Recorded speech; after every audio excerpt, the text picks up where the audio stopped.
مشائخین کرام، سادات کرام، علماء ذوی الاحترام، حاضرین اسلام، السلام علیکم ورحمۃ اللہ تعالی وبرکاتہ۔ الحمد للہ رب العالمین والعاقبۃ للمتقین، والصلاة والسلام علی سید الانبیاء والمرسلین وعلی آلہ الطیبین الطاہرین واصحابہ المرضیین ومن تبعهم بإحسان إلى يوم الدين. أما بعد فقد قال الله تبارك وتعالى في القرآن المجيد والفرقان الحميد: أعوذ بالله من الشيطان الرجيم، بسم الله الرحمن الرحيم. يا أيها الذين آمنوا اتقوا الله وكونوا مع الصادقين. صدق الله مولانا العظيم، وصدق رسوله النبي الأمين الكريم، ونحن على ذلك لمن الشاهدين والشاكرين والحمد لله رب العالمين. غوث اعظم بمن بے سرو ساما مددی، قبلہ دی مدد کعبہ ایما مدد. امداد کن از بند غم آزاد کن، در دین و دنیا شاد کن یا غوث اعظم دستگیر. المدد شیئا للہ، المدد شیئا للہ، المدد شیئا للہ. قادریم نعرہ یا غوث اعظم زنم، دم ز شاہ اسد اللہ قطب عالم زنم. ایک مرتبہ عقیدت و محبت کے ساتھ درود شریف کا نذرانہ پیش کریں. اللہم صلی علی سیدنا نبینا مولانا محمد عدد ما فی علم اللہ صلاۃ دائمۃ بدوام ملک اللہ وعلی آلہ واصحابہ اجمعین. ایک مرتبہ اور عقیدت و محبت کے ساتھ درود و سلام کا نذرانہ پیش کریں. اللہم صلی علی سیدنا نبینا مولانا محمد عدد ما فی علم اللہ صلاۃ دائمۃ بدوام ملک اللہ وعلی آلہ واصحابہ اجمعین. اللہ رب العزت کا بے پناہ شکر احسان کہ اللہ رب العزت نے ہمیں اس کے حبیب صلی اللہ تعالی علیہ وسلم کی سچی محبت عطا فرمایا، اور آپ کے چاہنے والوں میں، اہل اسلام میں، ایمان والوں میں ہمیں اللہ تعالیٰ نے پیدا فرمایا. یہ اللہ رب العزت کا بے پناہ شکر احسان کہ اللہ رب العزت نے ہمیں ان عظیم نعمتوں سے مالا مال فرمایا. اور آج جو اور بڑی نعمت اللہ تبارک و تعالیٰ نے ہمیں عطا فرمائی ہے وہ یہ کہ آج ہم اپنی نیند کو قربان کرتے ہوئے، اپنے ضرورتوں کو، اپنے کاموں کو قربان کرتے ہوئے اس کے محبوب بندوں کے ذکر سننے کے لیے جمع ہو گئے. اور یاد رکھیں کہ ہر کسی کو سعادت ملتی نہیں ہے. سعادت، خوش نصیبی کے حقدار وہی ہوتے ہیں جن کو خدا منتخب فرماتا. انتخاب خدا جس کے لیے خوش بختی کا فرما لے، وہی بندے کو خوش بختی میسر آئے. محبوب کی محفل کو محبوب سجاتے ہیں، محبوب کی محفل کو محبوب سجاتے ہیں. آتے ہیں وہیں جن کو سرکار بلاتے.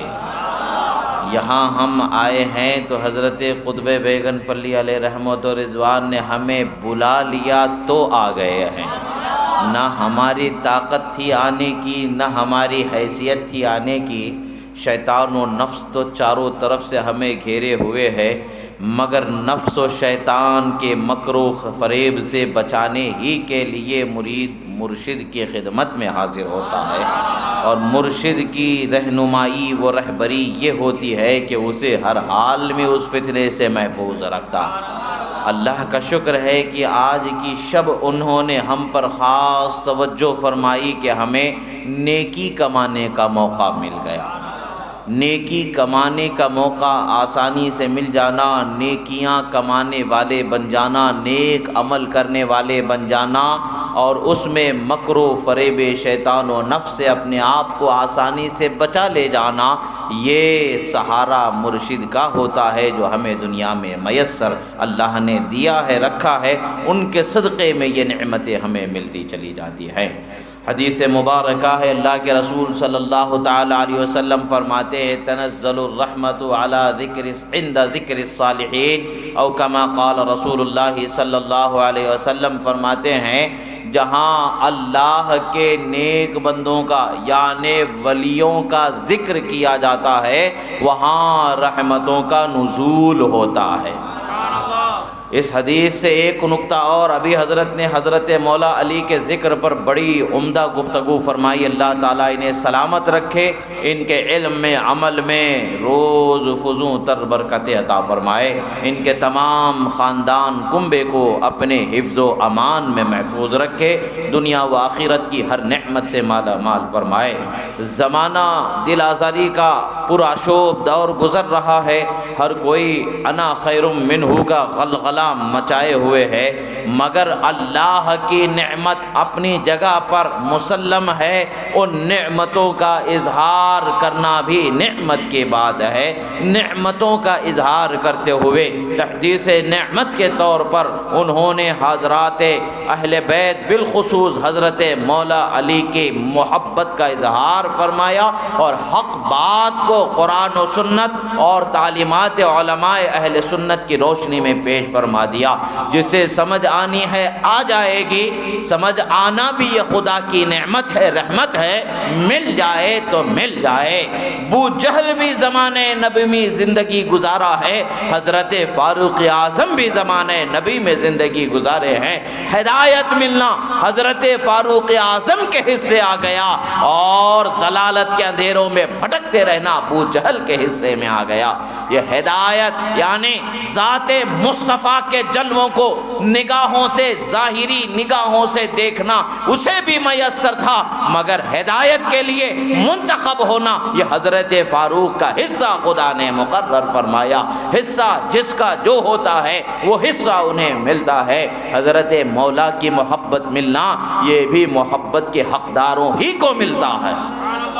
ایمان والے ہی اس محبت کے حقدار ہیں، انہی کو یہ حصہ ملتا ہے۔ سوچنے کی بات ہے جو 1400 سال بعد بھی کوئی ایک اللہ کا ولی ہے، اس ولی کا ذکر کیا جاتا ہے، ہم بڑی شان و شوکت کے ساتھ ہر ممبر سے اس حدیث کو بیان کیا جاتا ہے، سنایا جاتا ہے۔ اللہ کے ولیوں کا ذکر کرنا رحمت کے نزول ہونے کا سبب ہے، تو پھر وہ جو امام الاولیاء ہے، وہ امام العارفین ہے، سرتاج ولایت ہے، باب مدینۃ العلم ہے، ولیوں کا ولی ہے، شہنشاہوں کا شہنشاہ ہے، جسے رسول اللہ نے مولا المسلمین کا، مولا المومنین کا خطاب عطا فرمایا۔ فاروق اعظم نے، حضرت صدیق اکبر نے، جنہیں اپنا مولا ہونے کا اعلان فرمایا، اس ذات کا ذکر کیسے عبادت نہیں ہو سکتا ہے، اس ذات کا ذکر کیسے رحمت کے نزول کا سبب نہیں ہو سکتا ہے۔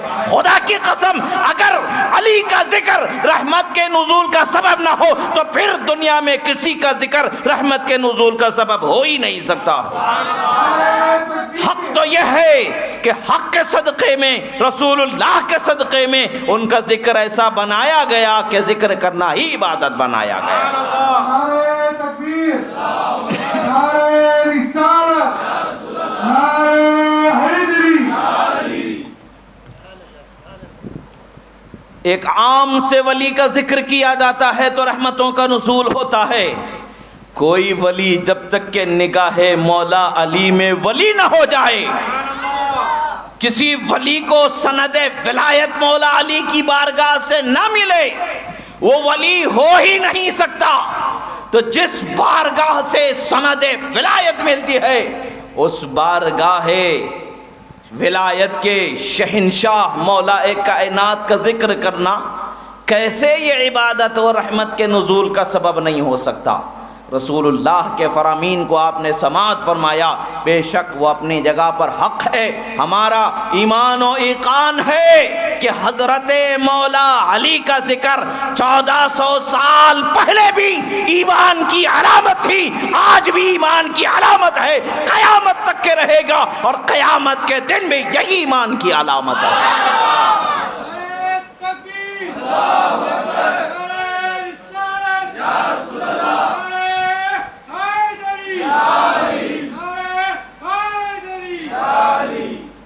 ان علی عَلِيًّا مِّنِّي وَأَنَا مِنْهُ فرما دیا۔ سرکار نے انہیں نعمت عظمیٰ سے مالا مال فرما دیا۔ وہ نعمت اپنی جگہ پر ہے، وہ عظمت اپنی جگہ پر ہے۔ عظمتوں والوں ہی کو تو عظمتیں ملتی ہیں، اور جو بے قدر ہوتے ہیں وہ بے فضل ہوتے ہیں، جو فضل کو پہچانتے ہیں وہ فضل والے ہوتے ہیں، فضل والے ہی فضل والوں کے فضل کو پہچانتے ہیں۔ عام سا بندہ کیا سمجھے کیا جانے، رات کا اندھیرا دن کا اجالا آنکھ والے کو نظر آئے۔ جو آنکھ کا اندھا ہے نہ اسے دن کا فرق سمجھ میں آئے نہ رات کا فرق اسے سمجھ میں آئے۔ مومن ایمان کے نور سے اس کا سینہ روشن ہے، وہ روشنی میں دیکھ لیتا ہے، ایمان کی علامت اس سے ظاہر ہے، وہ حضرت مولا علی کا ذکر کرتا ہے۔ اور جس کا چہرہ بگڑ جاتا ہے 1400 سال پہلے صحابہ رسول اللہ کے ذکر مولا علی کرتے تھے، مومن اور منافق کو پہچان لیتے تھے۔ آج بھی ہم انہی کی سنت پر عمل کرتے ہیں، صحابہ کے طریقے پر چلتے ہوئے مولا علی کا ذکر کرتے ہیں۔ کل بھی ان کا ذکر عام تھا، آج بھی ان کا ذکر عام ہے، اور کل آنے والے دن قیامت تک کے عام ہوگا، اور پھر حشر میں کیا شان ہوگی وہ تو پورا محشر دیکھے گا کہ کس قدر شان حضرت مولا کو عطا فرمایا ہے۔ یاد رکھیں، کسی سے محبت کرنا یہ ان کے مقام و مرتبے سے بڑھا دینا اس کی دلیل نہیں ہے۔ جن کا جو مقام و مرتبہ ہے وہ مسلم ہے، وہ مسلم ہونے کے باوجود انسان اگر کسی ایک فرد سے کسی جہت خاص کی بنیاد پر محبت رکھتا ہے تو وہ محبت کبھی عیب نہیں ہے، بلکہ وہ محبت باعث ثواب ہوتی ہے۔ کتنے بزرگ گزرے، کتنے اولیاء گزرے، کتنے صحابہ تابعین میں سے ایسے شخصیات گزرے جو یہ فرماتے تھے، افضلو، میں فضیلت افضلیت کا قول حضرت ابوبکر صدیق و عمر فاروق رضی اللہ تعالی عنہما کے لیے رکھتا ہوں۔ پھر فرماتے وہ احب عثمان، فرماتے ہیں میں انہیں افضل جانتا ہوں مگر حضرت عثمان سے محبت کرتا ہوں۔ ایسے ہی ایک قول ہے، میں حضرت عثمان کو بہتر جانتا ہوں مگر علی سے محبت رکھتا ہوں۔ ایک قول ہے کہ میں علی کو بہتر جانتا ہوں مگر حضرت عثمان سے محبت رکھتا ہوں۔ یعنی مقام و مرتبے میں تفاوت ہونا، افضلیت کا عقیدہ اپنی جگہ پر مسلم ہے۔ اس مسلم عقیدے کے ساتھ اگر کوئی حضرت مولا علی سے محبت رکھتا ہے تو وہ تقاضۂ حدیث پر عمل کرتا ہے، تقاضۂ قرآن پر عمل کرتا ہے، تقاضۂ مصطفیٰ پر عمل کرتا ہے۔ مصطفیٰ پیارے کا جو تقاضا ہے اس تقاضے پر عمل ہوتا ہے۔ اللہ کا فضل و کرم ہے کہ اللہ تبارک و تعالیٰ نے ہمیں یہ نعمت حقیقہ سے مالا مال فرمایا۔ یہ ہمارا حصہ، ہمارا دل ان کے ذکر سے سکون پاتا ہے۔ جب بھی ذکر ہوتا ہے بے دموں کے اندر دم آ جاتا ہے۔ جو بے دم ہوتے ہیں وہ دم آ جاتا ہے۔ کیسے آتا ہے بے دم؟ یہی تو بات ہے مقصود کائنات، خیر النساء حسین و حسن مصطفیٰ علی۔ نعرہ رسالت، نعرہ حیدری۔ رسول اللہ صلی اللہ تعالی علیہ وسلم کے قرابت کی بنیاد پر حضرت ابوبکر صدیق رضی اللہ تعالی عنہ کے قول مبارک کی بنیاد پر ارقبوا محمدً فی اہل بیتہ، رسول اللہ کا قرب ان کے اہل بیت کی محبت سے حاصل کرو۔ ہم اسی پر گامزن ہے جو حق ہے، حق سے جو پھرنا چاہے اس کا ہمارے لیے کوئی ذمہ نہیں۔ وما علینا الا البلاغ المبین، ہمارے پاس تو صرف اتنا ہے کہ حق کو بیان کر دینا، ماننا نہ ماننا ان کا کام ہے، بیان حق ہمارا ذمہ۔ ہم نے اپنا ذمہ نہیں بلکہ جو ذمہ ہو چکا اس کو پھر سے دوبارہ دہرا دیا ہے۔ یہ ذمہ تو قرآن کے نازل ہونے کے وقت ہی بیان ہو چکا ہے۔ قل لا اسألکم علیہ اجرا الا المودۃ فی القربى، اے حبیب فرما دو میں تم سے کچھ نہیں چاہتا سوائے اس کے کہ میرے رشتہ داروں کے، میرے قرابت داروں کی محبت کے۔ صحابہ نے عرض کیا من قرابتک یا رسول اللہ وجبت علینا مودتہم، فرماتے ہیں کہ یا رسول اللہ آپ ذرا بتائیں تو صحیح آپ کے وہ کون سے رشتہ دار ہیں جن کی محبت کو ہم پر واجب کیا گیا ہے؟ فرماتے ہیں ہم علی و فاطمہ و حسن و حسین، فرمایا وہ علی و فاطمہ و حسن و حسین ہیں جن کی محبت کو واجب فرمایا گیا۔ نعرہ تکبیر، نعرہ رسالت، نعرہ حیدری۔ اللہ تبارک و تعالیٰ نے جس محبت کو واجب فرمایا اس واجب کا ذکر کرنا یہ کیسے غلط ہو سکتا؟ سمجھنے کی بات ہے، سوچنے کی بات ہے۔ صحابہ تو یہاں تک فرمایا کرتے تھے میں اس مجلس سے دور رہنا چاہتا ہوں، مفہوم ہے، میں اس مجلس سے اللہ کی پناہ میں آنا چاہتا ہوں جس مجلس میں ابو الحسن یعنی حضرت مولا علی نہ ہو۔ مولا علی جس مجلس میں نہ ہو اس مجلس کو صحابہ پسند نہیں فرماتے تھے۔ آج ہم مولا علی کا ذکر جس مجلس میں نہ ہو اس مجلس کو اچھی نگاہ سے نہیں دیکھتے ہیں، اس لیے کہ صحابہ اس مجلس کو نہیں پسند کرتے تھے جس مجلس میں حضرت مولا علی موجود نہیں ہوتے تھے۔ وہ سراپا وہاں جلوہ فرما تھے تو وہ موجود ہوا کرتے تھے تو وہ خوش ہو جاتے تھے، نہ ہوتے تو اس مجلس سے وہ دوری اختیار کرنا پسند کرتے۔ آج ہمارا یہی طریقہ ہے کہ ذکر علی جس مجلس میں ہوتا ہے اطمینان ہو جاتا ہے، ایمان کا پتہ چل جاتا ہے، چہرے کھلتے ہوئے بتا دیتے ہیں یہ محفل مصطفیٰ کے غلاموں کی سجائی گئی ہے، یہ محفل مصطفیٰ کے دیوانے صحابہ کے طرز عمل پر سجائی گئی ہے۔ علی کے ذکر سے مومن و منافق کو پہچان لیا جاتا۔ آج ہم بھی وہی عمل کر کے اپنے سینے کو سکون، راحت و جان کو ہم راحت دیتے نظر آتے ہیں۔ الحمدللہ یہ الگ چیز ہے، کسی کے سمجھ میں آئے یا نہ آئے ہمیں اس سے کیا مطلب ہے، وہ اس کی سمجھ کا ذمہ دار، ہم اپنی سمجھ کے ذمہ دار۔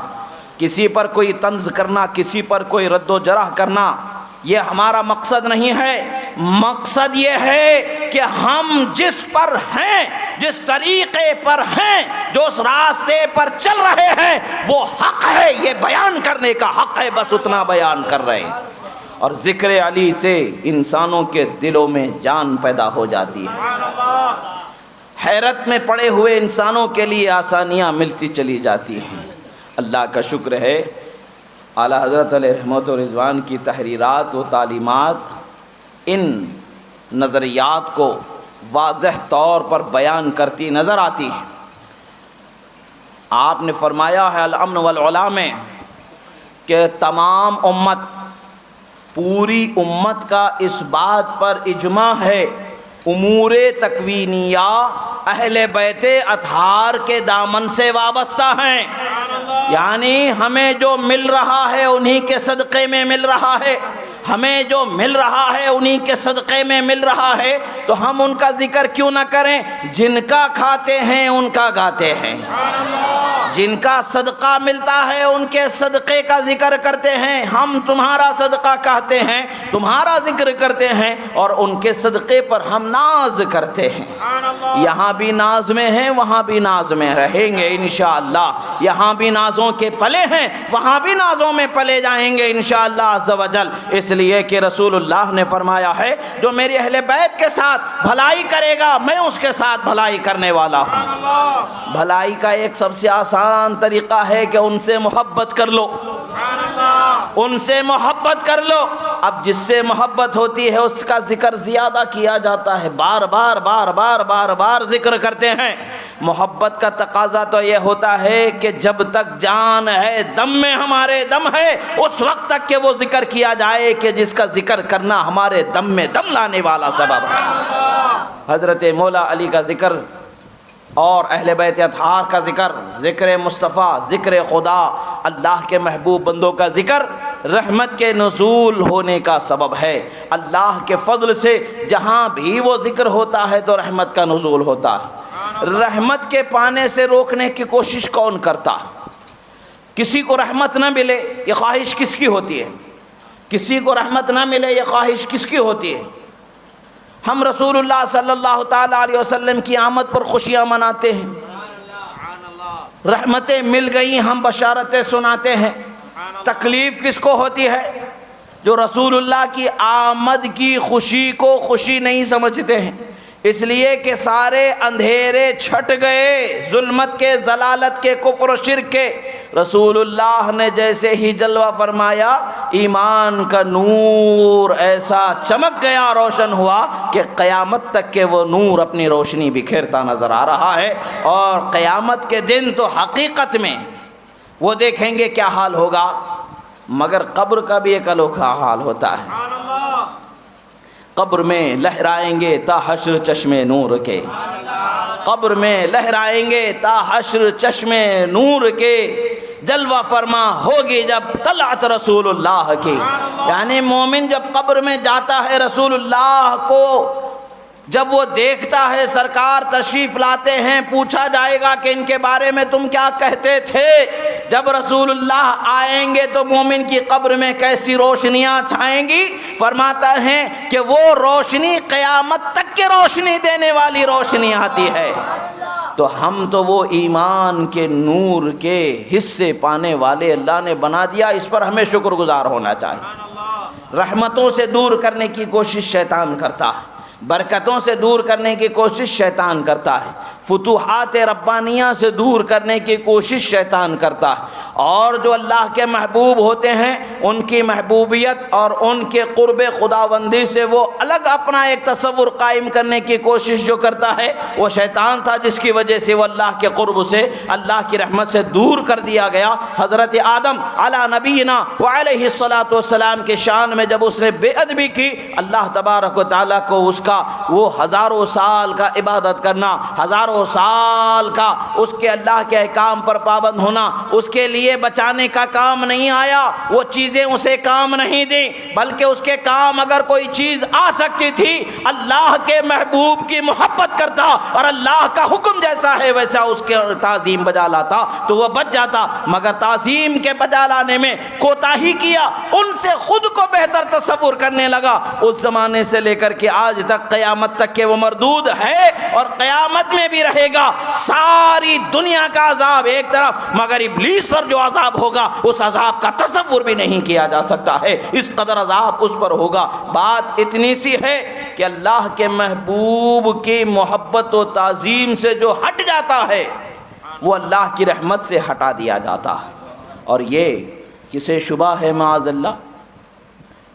مولا علی کا محبوب مصطفیٰ ہونے میں کسی کو شبہ ہے معاذ اللہ؟ جو محبوب مصطفیٰ ہے وہ محبوب خدا ہے، جو محبوب کا ہے وہ خدا کا ہے، جو خدا کا ہے اس کے لیے رحمتوں کا حصہ ہے، نعمتوں کا حصہ ہے، برکتوں کا حصہ ہے، ان کا حصہ ان کے لیے اللہ نے جو رکھا وہ خدا جانے، اس کا رسول جانے۔ اور ہم تو دیکھتے ہیں کہ ہمارے بدن میں جو دھڑکنیں دھڑک رہی ہیں یہ بھی انہی کے صدقے میں اللہ نے ہمیں عطا فرمایا۔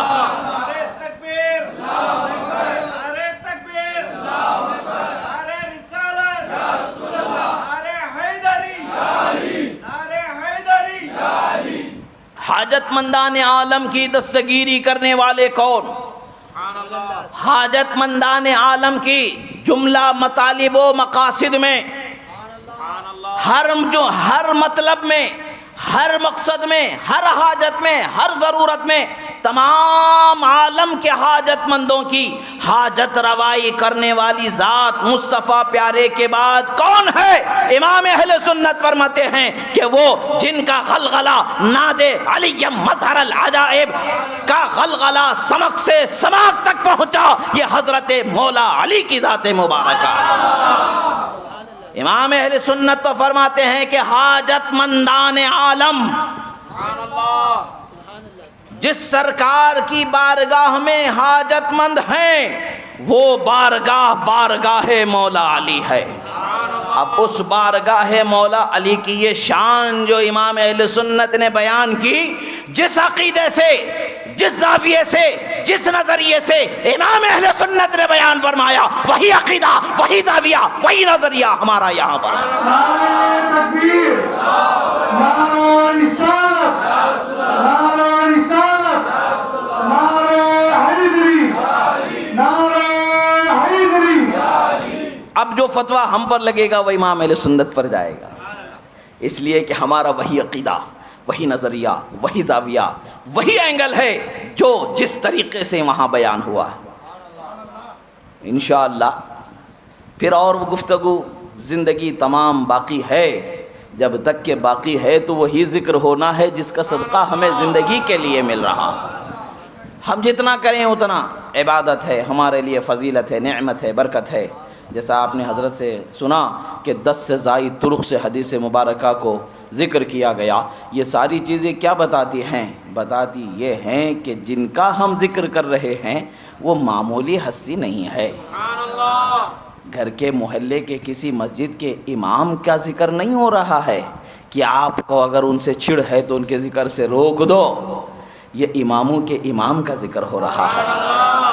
اور یہ وہ ہیں کہ جن کے شہزادے کے بارے میں امام المسلمین، سراج الائمہ، کاشف الغمہ، امام المجتہدین، امام اعظم ابو حنیفہ رضی اللہ تعالیٰ عنہ فرماتے ہیں لولا السنتان لہلک النعمان۔ 2 سال امام جعفر صادق کی صحبت کے نہ ملے ہوتے تو نعمان تو ہلاک و برباد ہو گیا ہوتا۔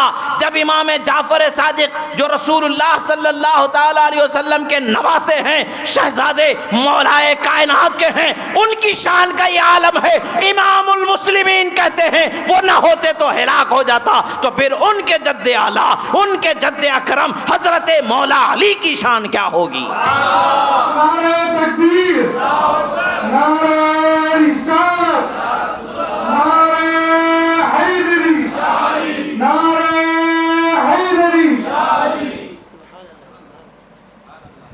سر بھلا کیا کوئی جانے کہ ہے کیسا تیرا، سر بھلا کیا کوئی جانے کہ ہے کیسا تیرا، اولیاء ملتے ہیں آنکھیں وہ ہے تلوا تیرا۔ شہزادہ غوث شہزادہ مولائے کائنات مولا علی غوث اعظم کی ولایت کی بلندی کا یہ حال ہے کہ امام اہل سنت فرماتے ہیں سر بھلا کیا کوئی جانے کہ ہے کیسا تیرا، سر بھلا کیا کوئی جانے کہ ہے کیسا تیرا، اولیاء ملتے ہیں آنکھیں وہ ہے تلوا تیرا۔ اب جس عموم کو امام اہل سنت نے یہاں رکھا ہے اسی عموم کو ملحوظ رکھتے ہوئے ہم یہی عقیدہ حضرت مولائے کائنات کے بارے میں بیان کریں گے۔ جو شان آپ کو خدا نے بخشی ہے اے مولائے کائنات، یہ دوسرے کیا جان سکتے ہیں آپ کے تلووں تک جو پہنچ نہیں سکتے۔ وہ عظمت، وہ نعمت، وہ بلندی وہ خدا نے انہیں بخشی ہے، وہ جانتے ہیں کہ جس کو کیا نعمت ملی ہے۔ اب جو عقیدہ ہمارا ہے وہ عقیدہ تو روشن ہے، جس کو سمجھ میں نہیں آتا ہے وہ اس کی سمجھ کا پھیر ہے بلکہ سمجھ کا کوڑ ہے۔ وہ جو جاہے سمجھے، ہمیں اس سے غرض نہیں، اس کو سمجھانا ہمارا ذمہ نہیں ہے، ہمیں سمجھنا اور چلنا یہ ہمارا ذمہ ہے۔ اللہ کے رسول کے سچے راستے پر اور اہل سنت کے سچے طریقے پر ہم الحمدللہ گامزن کل بھی تھے، آج بھی ہیں اور قیامت تک رہیں گے، اس میں کوئی شک و شبہ نہیں ہے۔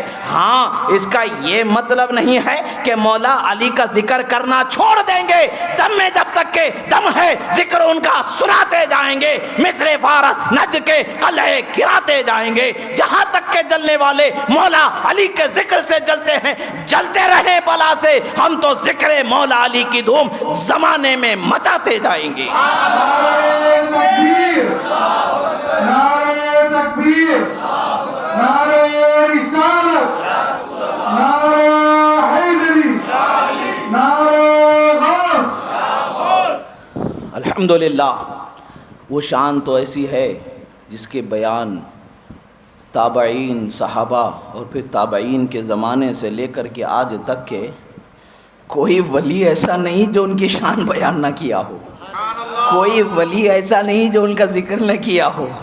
ارے بھائی ولی تو ولی ہیں جو ہر مرید سلسلے کا یہی کہتا ہے، یا الہی رحم فرما مصطفیٰ کے واسطے، یا رسول اللہ کرم کیجئے خدا کے واسطے، مشکلیں حل کر شہ مشکل کشا کے واسطے۔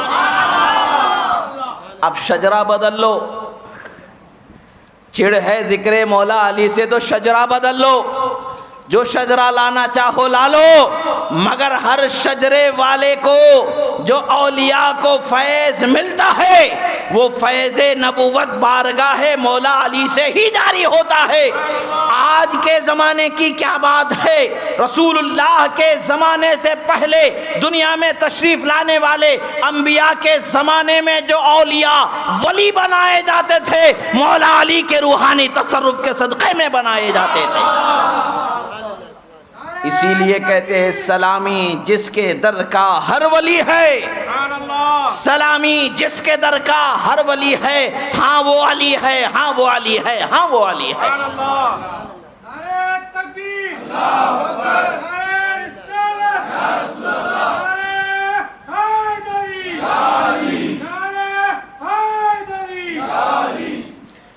اللہ کے رسول صلی اللہ تعالی علیہ وسلم کا فرمان ہمیں یہ بتاتا ہے کہ اہل بیت اطہار سے محبت کرنا ہماری نجات کا ذریعہ ہے، ہدایت پر قائم رہنا یہ اس کا سبب ہے، ذریعہ ہے، اس کا ثمرہ ہے۔ ان کے دامن سے وابستہ رہیں گے یقیناً ہدایت پر قائم رہیں گے۔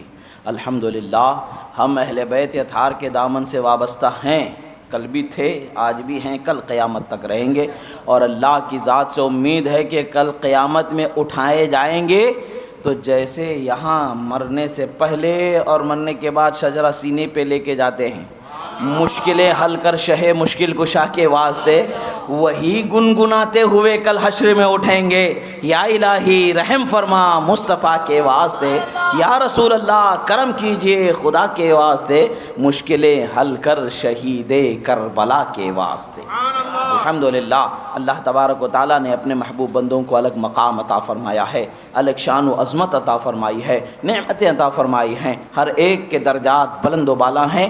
اللہ کی بارگاہ میں، رسول اللہ کی بارگاہ میں جس کا جو حصہ ہے وہ حصہ ان کو ملا ہے، جس سے جو فیض کو جاری کرنا ہے اس سے اس فیض کو اللہ اور اس کے رسول کے فیصلے کے مطابق جاری کیا گیا ہے۔ ہمیں اس میں چونچا اور ہمیں اس میں اپنی مرضی کو ٹھوسنے کا نہ اختیار ہے، نہ حاجت ہے، نہ ضرورت ہے۔ معاذ اللہ اگر ہم اس میں اپنی منمانی کریں گے تو یہ ہماری ہی ہلاکت اور ہمارے لیے ہی پریشانی ہے۔ الحمدللہ ہم اسی طریقے پر ہیں جس طریقے پر رسول اللہ اور آپ کے صحابہ 1400 سال سے تھے، اور آپ کے اتباع اسی طریقے پر ہم چل رہے ہیں۔ جو طریقہ غوث و خواجہ کا کہلاتا ہے اسی طریقے پر ہم چلتے آ رہے ہیں، الحمدللہ اسی طریقے پر قائم رہیں گے۔ اللہ کے محبوب بندوں کی شان کو اللہ نے بہت بلند و بالا فرمایا ہے۔ اولیاء کو اللہ تعالیٰ نے کرامتیں عطا فرمائی ہیں۔ کرامتوں میں سے اولیاء اللہ کی ایک کرامت یہ بھی ہوتی ہے کہ اللہ کے ولیوں کے استقبال کو، زیارت کو کعبہ بھی چلا جاتا ہے۔ بظاہر کعبہ اپنی جگہ پر سلامت ضرور رہتا ہے، مگر نورانی طور پر، روحانی طور پر، عرفانی طور پر حقیقت کعبہ ان کے استقبال کو وہاں پر پہنچ جاتی ہے، یعنی انوار و تجلیات کعبہ ان کے استقبال کو پہنچ جاتے ہیں۔ امام غزالی علیہ رحمت و رضوان نے احیاء علوم الدین میں بیان فرمایا، ان من اولیاء اللہ تزورہ الکعبہ، فرماتے اللہ کے ولیوں میں سے بہت ایسے ولی ہیں، اللہ کے ولیوں میں سے بہت ایسے ولی ہیں جن کی زیارت کو کعبہ چلا جاتا ہے۔ حضرت رابعہ بصریہ کا بھی واقعہ ہے، بہت مشہور واقعہ ہے کہ آپ کی زیارت کو کعبہ پہنچا۔ بہرحال اب اس پر سوال کیا گیا کہ کیا یہ عقیدہ رکھنا اور ایسا خیال رکھنا، بہت سارے لوگوں نے امام غزالی علیہ رحمت والرضوان کے اس عقیدے پر، ان کے اس بیان کردہ حدیث پر جرح کرتے ہوئے، حدیث کی سند پر کلام کرتے ہوئے من مانی کلام انہوں نے گفتگو میں لایا۔ وہ ان کی زبان ہے، وہ جانے، ہمیں اس سے غرض نہیں ہے، مگر علماء اہل سنت نے اس کا کیا جواب دیا ہے فتاوی شامی میں علامہ امام نصفی علیہ رحمت و رضوان کے حوالے سے ذکر فرمایا کہ یہ کرامات اولیاء میں سے ہے، اور ہمارا یہ عقیدہ ہے کہ اللہ تعالیٰ کے فضل سے اولیاء سے کرامتیں ظاہر ہوتی ہیں، تو بطور کرامت ایسا ہونا ممکن ہے، اس کا انکار نہیں کیا جا سکتا۔ یعنی سند اگر اس واقعے کی، اس حدیث کی اگر تم سند میں کچھ جھول نکال بھی لو تو نفس واقعہ تو دلائل شرع سے ثابت ہے کہ اس کا وقوع ممکن ہے۔ یہ ہو سکتا ہے کہ اللہ کے ولیوں کی زیارت کو کعبہ خود تشریف لے جائے، تو پتہ کیا چلتا ہے ولی کی کیا شان ہوگی کہ جس کی زیارت کو کعبہ چلا جاتا ہے۔ اور یہ ولی کیسے بنتا ہے؟ علی علی کہہ کے ولی بنایا جاتا ہے۔ یہ ولی وہ ہوتا ہے کہ جس کی زیارت کو کعبہ جائے، اور علی وہ ہے جو کعبے میں خدا کے فضل سے پیدا کیا جائے۔ کعبہ کے جوف میں جن کی ولادت ہو جائے اسے علی کہتے ہیں۔ اور آپ کے علاوہ دوسرے صحابہ میں سے حضرت حکیم ابن حزام کے لیے بھی یہ فضیلت روایت میں موجود ہے، اس سے ہمیں انکار نہیں ہے۔ اپنی فضیلت جس کی جو ہے وہ اپنی جگہ پر ہمارے سراخوں پر ہے، مگر حضرت علی کی جو شان ہے وہ گھٹانا چاہو تو نہ گھٹا سکو گے۔ کل بھی کربلا، بدر سے لے کر کے کربلا تک حیدر کرار کا خون اور حیدر کرار کی ہمت دفاع اسلام کے لیے پیش تھی، اور آج بھی ہے، اور کل قیامت تک کے یہی سلسلہ جاری رہے گا۔ نعرہ تکبیر، نعرہ رسالت، نعرہ رسالت، نعرہ حیدری، نعرہ حیدری، نعرہ غوث۔ اللہ کے محبوب بندوں سے لوگوں کو فائدہ پہنچتا۔ اللہ کے محبوب بندے تو محبوب بندے ہیں، ان کے جسم سے تعلق رکھنے والی چیز سے اللہ تعالیٰ فائدہ پہنچا دیتا ہے۔ قرآن سے اس کا ثبوت ہے، قرآن سے اس کا ثبوت ہے۔ اب حضرت یوسف علی نبینا وعلیہ الصلاۃ والسلام کی واقعات کو، ان کے حالات کو اللہ نے قرآن میں جو نازل فرمایا، اس میں آپ کے والد ماجد حضرت یعقوب علی نبینا وعلیہ الصلاۃ والسلام کے ظاہری طور پر آپ کے فراق میں جو کثرت گریہ کی وجہ سے ظاہری طور پر بصارت پر اثر آیا تھا، آپ حضرت یوسف علیہ الصلاۃ والسلام نے اپنا جبہ مبارکہ عطا فرمایا اپنے بھائیوں کو۔ اذهبوا بقمیصی ھذا، فرمایا کہ لو یہ میرا جبہ لے کر کے جاؤ، فالقوہ علی وجہ ابی یأتی بصیرا، فرمایا کہ میرے والد کے چہرے پر ڈال دو، آنکھیں اسی طریقے سے دیکھنے لگ جائیں گی جیسے اس سے قبل دیکھا کرتی تھی۔ ظاہری جو حجاب عارضی طور پر آ گیا ہے، وہ حجاب عارضی ہٹ جائے گا کہ اللہ کے محبوب بندوں کے جسم میں اللہ تبارک و تعالیٰ نے برکتوں کو پنہا فرمایا۔ معاذ اللہ اس میں انبیاء کی تنقیص نہیں ہے، اس واقعے میں ہمیں یہ بتانا مقصود ہے ایک محبوب بھی دوسرے محبوب کو فائدہ پہنچاتا ہے، اور جب محبوب کا محبوب کے لیے فائدہ پہنچانا مسلم ہے تو ہم جیسے غریبوں کے لیے فائدہ کیسے نہیں ہو سکتا ہے، ہمارے لیے بھی یقیناً فائدہ پہنچ سکتا ہے۔ قرآن کا یہ واقعہ، قرآن کی آیت بتاتی ہے اللہ والوں کے جسم میں طاقت و شان تو ہے ہی، ان کے جسم سے لگ جانے والا کپڑا بھی شان والا بنا دیا جاتا ہے۔ اسی لیے کہتے واہ کیا مرتبہ اے غوث بالا تیرا، اونچے اونچوں کے سروں سے قدم آلا تیرا، سر بھلا کیا کوئی جانے کہ ہے کیسا تیرا، اولیاء ملتے ہیں آنکھیں وہ تلوا تیرا۔ یہ شان الگ ہے، یہ نعمتیں الگ ہے۔ حضرت رسول اللہ صلی اللہ تعالیٰ علیہ وسلم کے جسم سے تعلق رکھنے والی برکتوں کا کیا حال ہوگا۔ حضرت یوسف علیہ السلام کے، وہ بھی پیغمبر ہے، جلیل القدر پیغمبر ہے۔ الحمدللہ ہم کم و بیش 1,24,000 پیغمبران جو اللہ تعالیٰ نے جتنے پیغمبروں کو دنیا میں نازل و بھیجا ہے، مبعوث فرمایا ہے، جتنے پیغمبر دنیا میں لوگوں کی ہدایت کے لیے تشریف آئے، ہم ان تمام پیغمبروں پر ایمان رکھتے ہیں، اور جن کا ناموں کے ساتھ اللہ تعالیٰ نے ذکر فرمایا ان پیغمبروں میں ایک پیغمبر حضرت یوسف علیہ نبینا علیہ الصلوۃ والسلام ہے، ان کے واقعات کو اللہ تعالیٰ نے ذکر فرمایا۔ اب اللہ کے ولیوں سے کوئی فائدہ نہیں پہنچتا ہے، اللہ کے محبوب بندوں سے کوئی فائدہ نہیں پہنچتا ہے، تو پھر یہ قرآن میں یہ آیت کا بیان کا مطلب کیا ہوا؟ یہ آیت تو قرآن تو بتا رہا ہے، آیت بتا رہی ہے کہ اللہ کے محبوب بندوں کے ذات کی بات تو بہت بلند و بالا ہے، ان کے جسم سے لگ جانے والے کپڑوں میں یہ شان ہے کہ وہ نفع عطا فرما دیتا ہے۔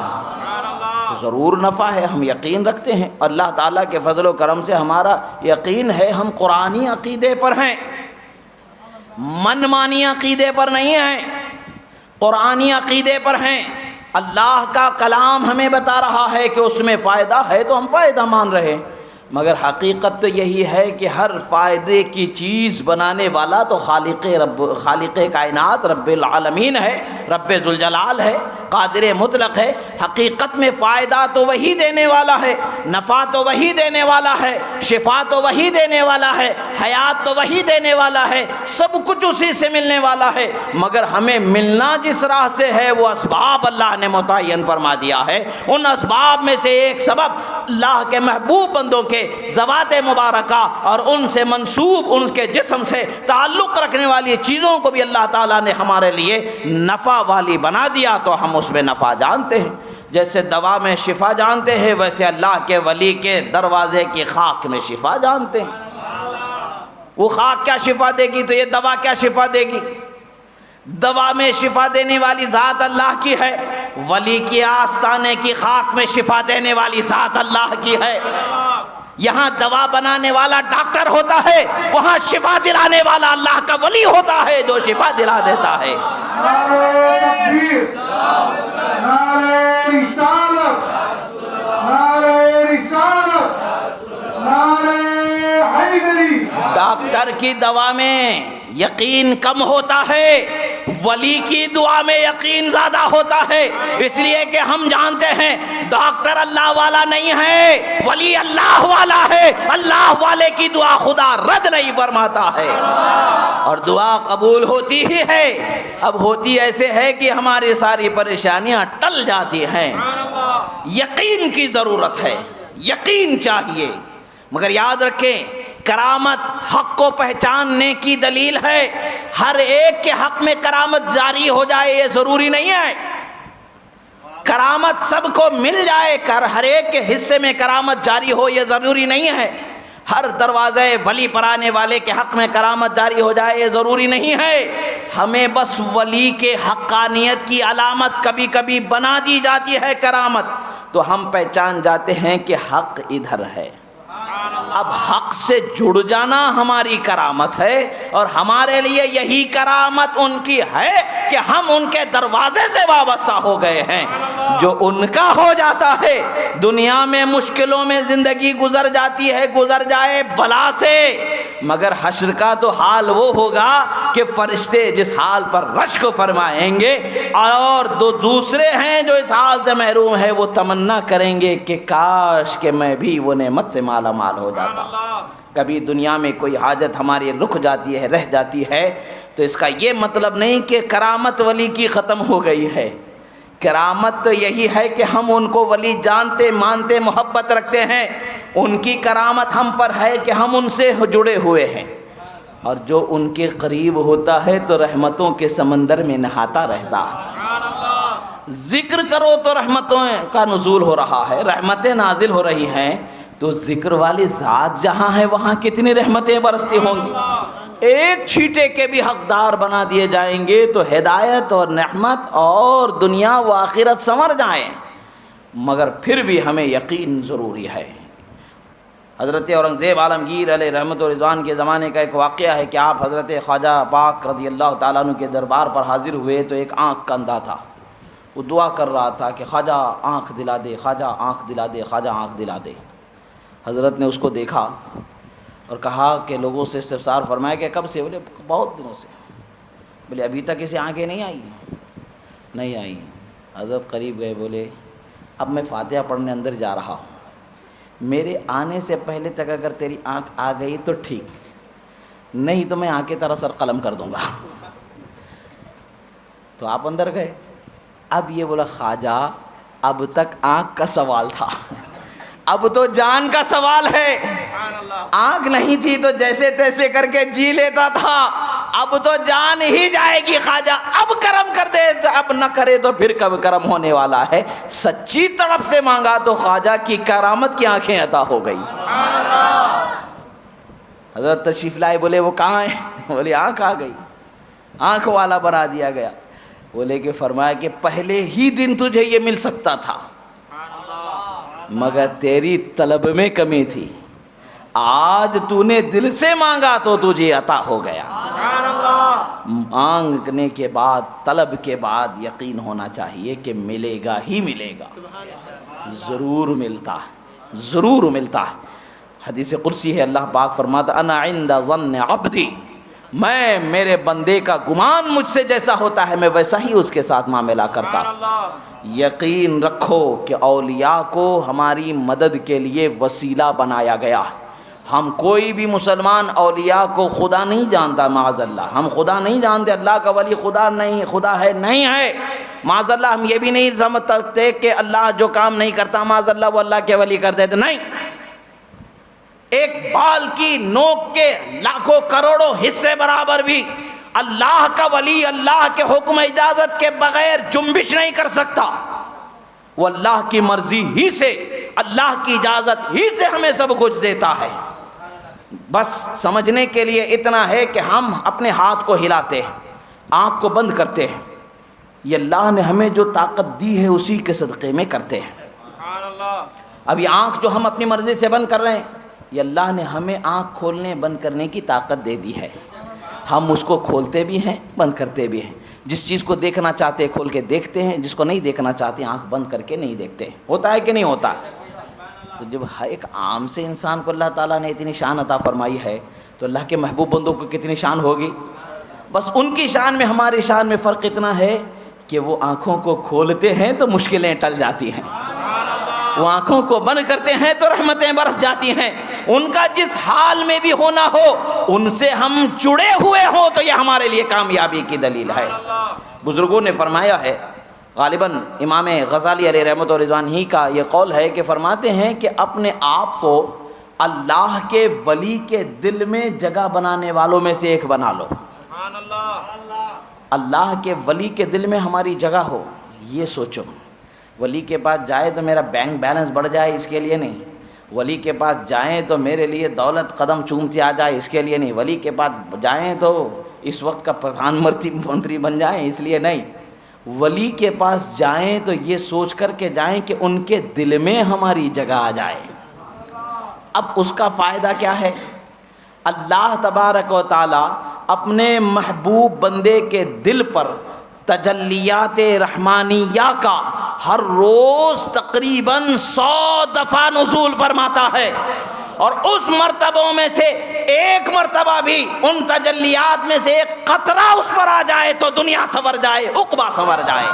نعرہ تکبیر، نعرہ رسالت، نعرہ حیدری، نعرہ غوث، نعرہ غوث۔ دلیل کا جو بھوت ہے وہ سب پر سوار ہے۔ اب بولیں گے، آپ بولیں گے بھائی کھانا کھا سکتے ہو تو اس پر کیا دلیل ہے؟ بریانی کھا سکتے اس پر کیا دلیل ہے؟ بھائی کھانا کھانے، کلوا مما رزقکم اللہ حلالا طیبا، اللہ نے فرمایا جو حلال ہے طیب ہے کھاؤ۔ اب خاص بریانی کا ثبوت کیسے دیں گے؟ بریانی کھانے والے کو پتہ ہے بریانی کا مزہ کیا ہے، بس اس کو اتنا دیکھنا ہے کہ حلال و طیب ہے یا نہیں ہے، اس کے بعد بسم اللہ کر کے کھاتے جانا ہے، الحمدللہ کر کے گھر کو جانا ہے، اس سے ہٹ کے کچھ نہیں۔ یہ کھانے والے کو پتہ ہے، جو زندگی میں دھنگر کو کیا معلوم دال کا مزہ، جس نے زندگی میں کبھی کچھ کھایا ہی نہیں اس کو کیا معلوم۔ ارے ولی کی بارگاہ سے کبھی کچھ حصہ ملا ہو تو پتہ چلے کہ ولی کی عطا کیسی ہوتی ہے، اور پھر ولیوں کے آقا و سرور مولا علی کی عطا کیسے ہوتی ہے، پھر ان کے سب کے سرور حضرت رسول اللہ کی عطا کیسے ہوتی ہے۔ کون دیتا ہے؟ دینے کو منہ چاہیے، دینے والا ہے سچا ہمارا نبی۔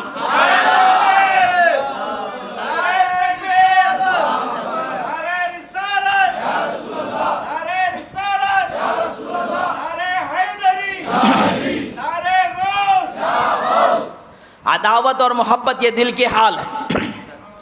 عداوت اور محبت کیا ہے؟ یہ دل کے حال ہیں.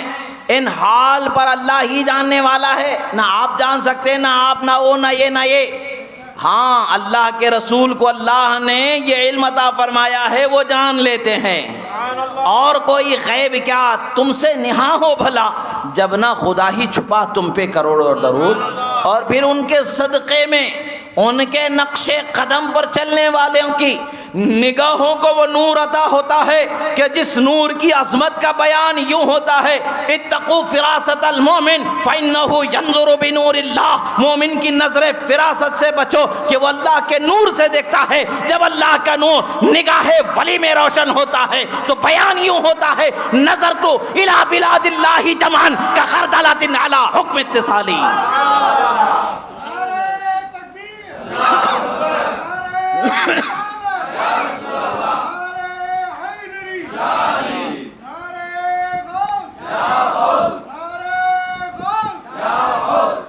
اللہ تعالیٰ فرماتا ہے، حدیث قدسی ہے، بخاری شریف کی حدیث ہے، کتاب الزہد میں یہ حدیث کو ذکر کیا گیا: من عاد لی ولیا فقد آذنتہ بالحرب.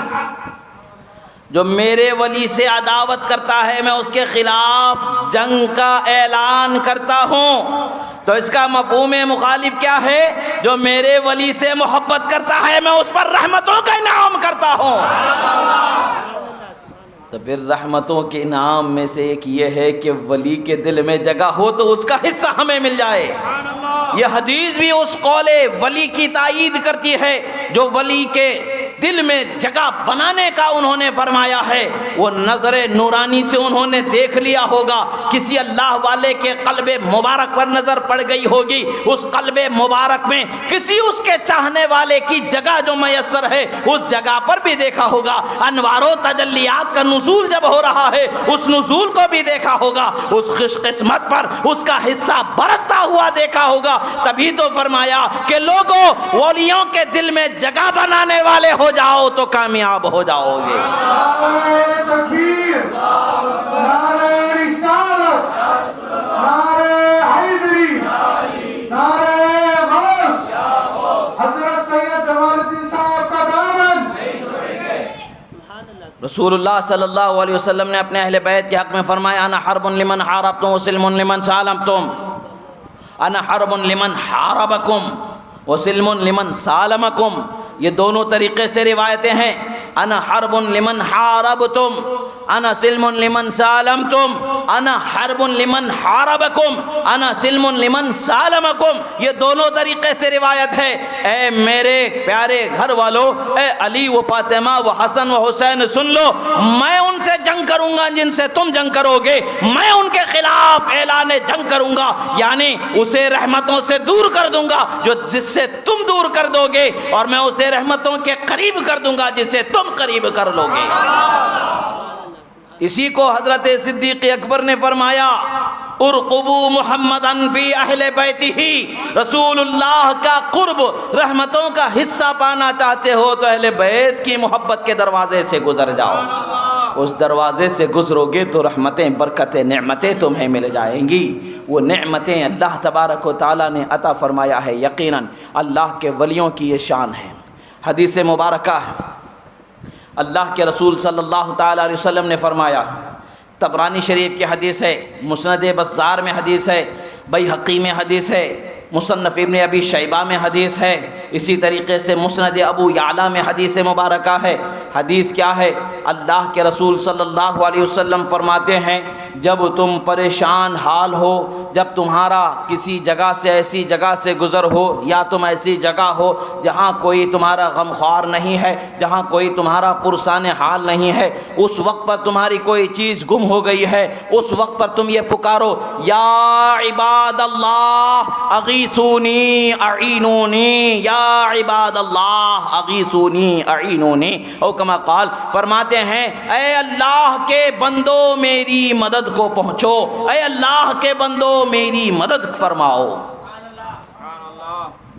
اب اس حدیث کے متعلق سے دیکھیں، یہ وسیلے کے ثبوت کی ایک حدیث ہے.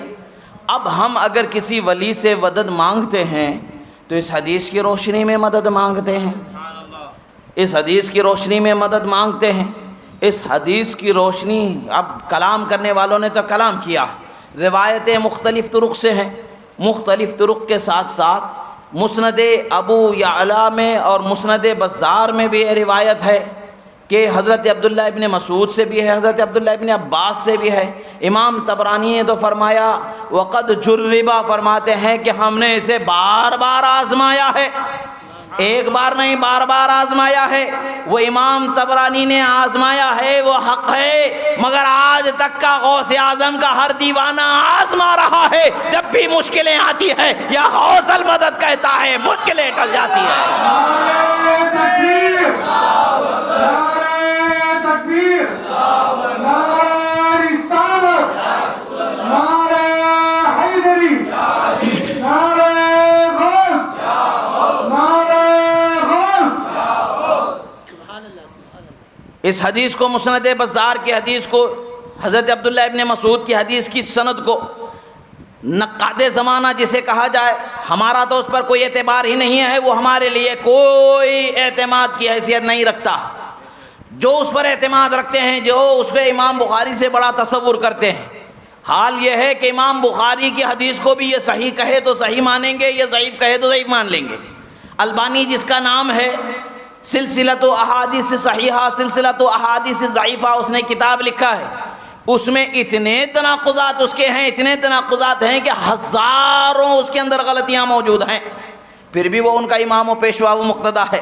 ہمیں نہ ایسے امام سے کوئی واسطہ، نہ ایسے مقتدا سے کوئی واسطہ، ہمارا اس سے کوئی علاقہ نہیں ہے. ہمارا امام و مقتدا کون ہے؟ غوث اعظم، امام التقا والنقا، جلوہ شان قدرت پہ لاکھوں سلام. غوث اعظم کی شان ہے، غوث اعظم کی ذات ہے جو روحانی امام و مقتدا بنایا گیا ہے. اور فروعیات میں، اعتقادیات میں مذاہب اربعہ کے ائمہ ہیں، امام اعظم، امام مالک، امام شافعی، امام احمد ابن حنبل. اعتقادیات میں امام ابو الحسن اشعری، امام ابو منصور ماتوریدی وغیرہ اجلاء اولیاء کرام کی ذوات مبارکہ ہیں جو ہمارے لیے امام و مقتدا خدا نے بنایا ہے. ہم ان کے نقش قدم پر صراط الذین انعمت علیہم کے دائرے میں گامزن ہے.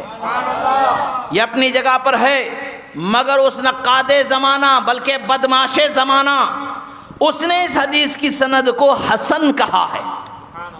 وہ حسنہ الالبانی، اس کی تحقیق میں جو اس کی تخریج کرتے ہیں محققین لکھتے ہیں کہ وہ حسنہ الالبانی، البانی نے اس حدیث کی سند کو حسن درجے پر ٹھہرایا ہے. اب اس کا یہ مطلب ہے کہ یہ حدیث بہت اعلیٰ درجے کے قابل حجت ہے. اس سے حلال و حرام کا ثبوت آپ ضرور کر سکتے ہیں. یہ حدیث اعلیٰ درجے کی ہو گئی. اب اس سے ثبوت ہمیں مل رہا ہے کہ اللہ کے ولیوں سے مدد مانگ سکتے ہیں. تو کیا رسول اللہ شرک سکھانے والے ہیں معاذ اللہ؟ اس لیے کہ رسول اللہ جانتے ہیں میرا امتی جو میرا کلمہ پڑھنے والا ہے وہ شرک نہیں کرنے والا.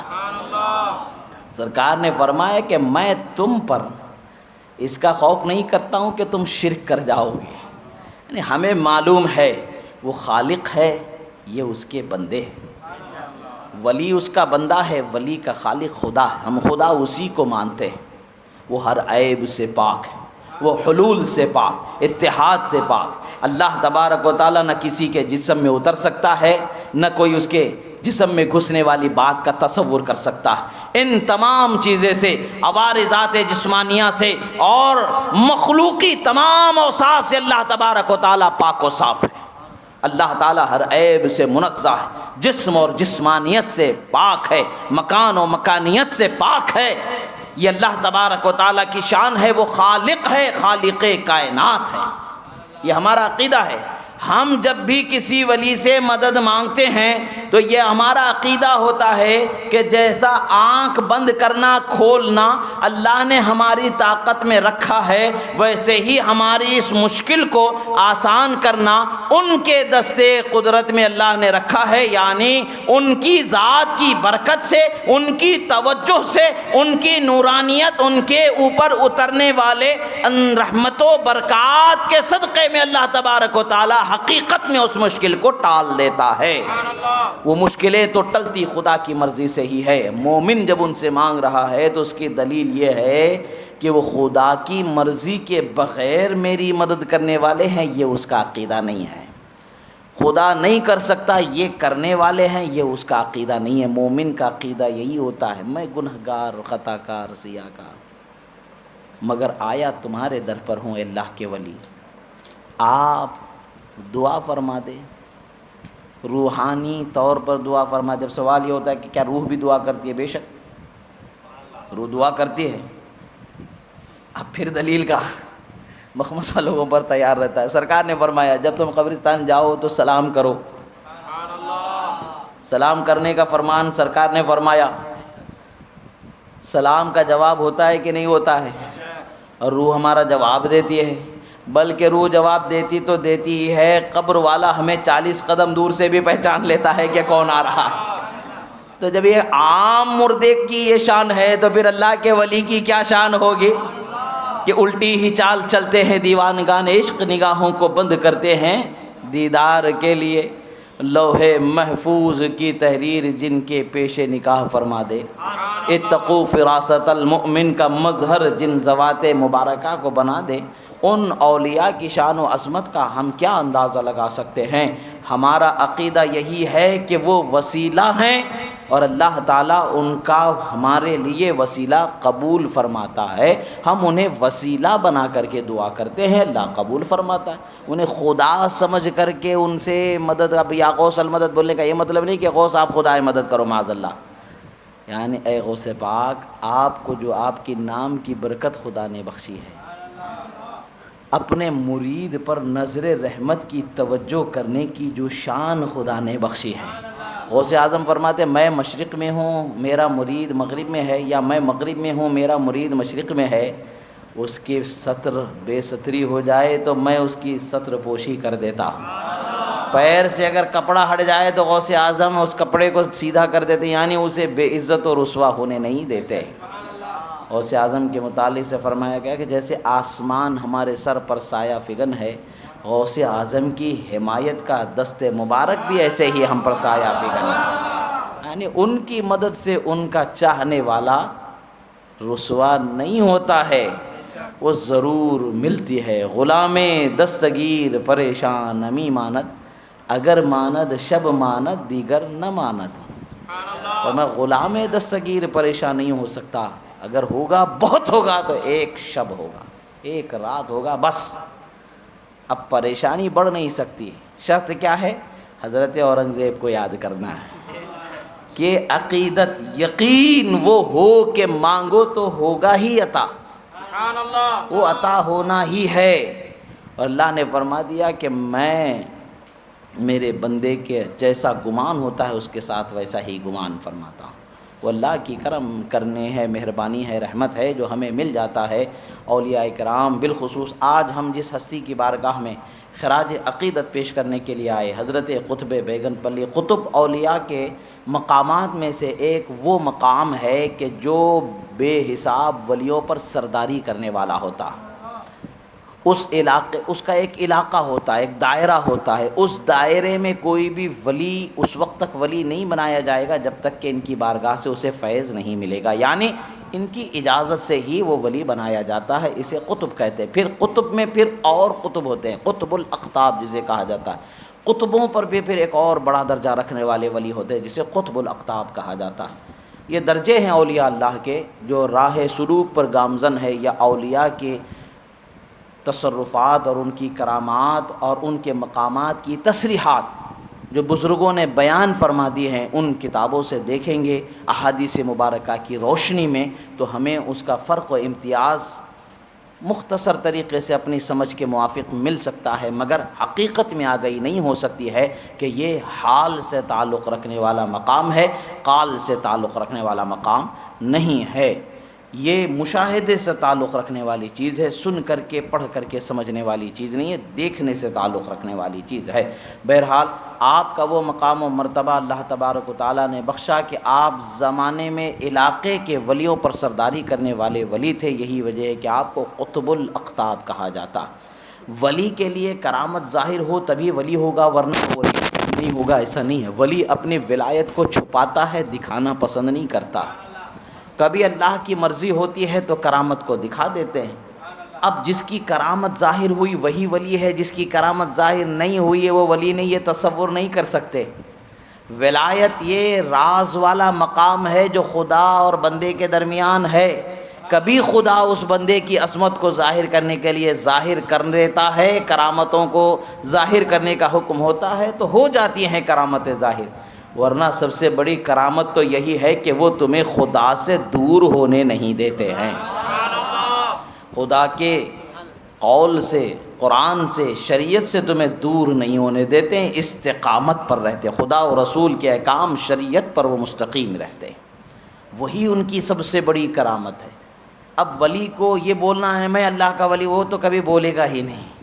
ولی تو یہی کہے گا کہ میں اللہ کا ایک عاجز بندہ، مگر وہ عاجز کیسا عاجز ہے؟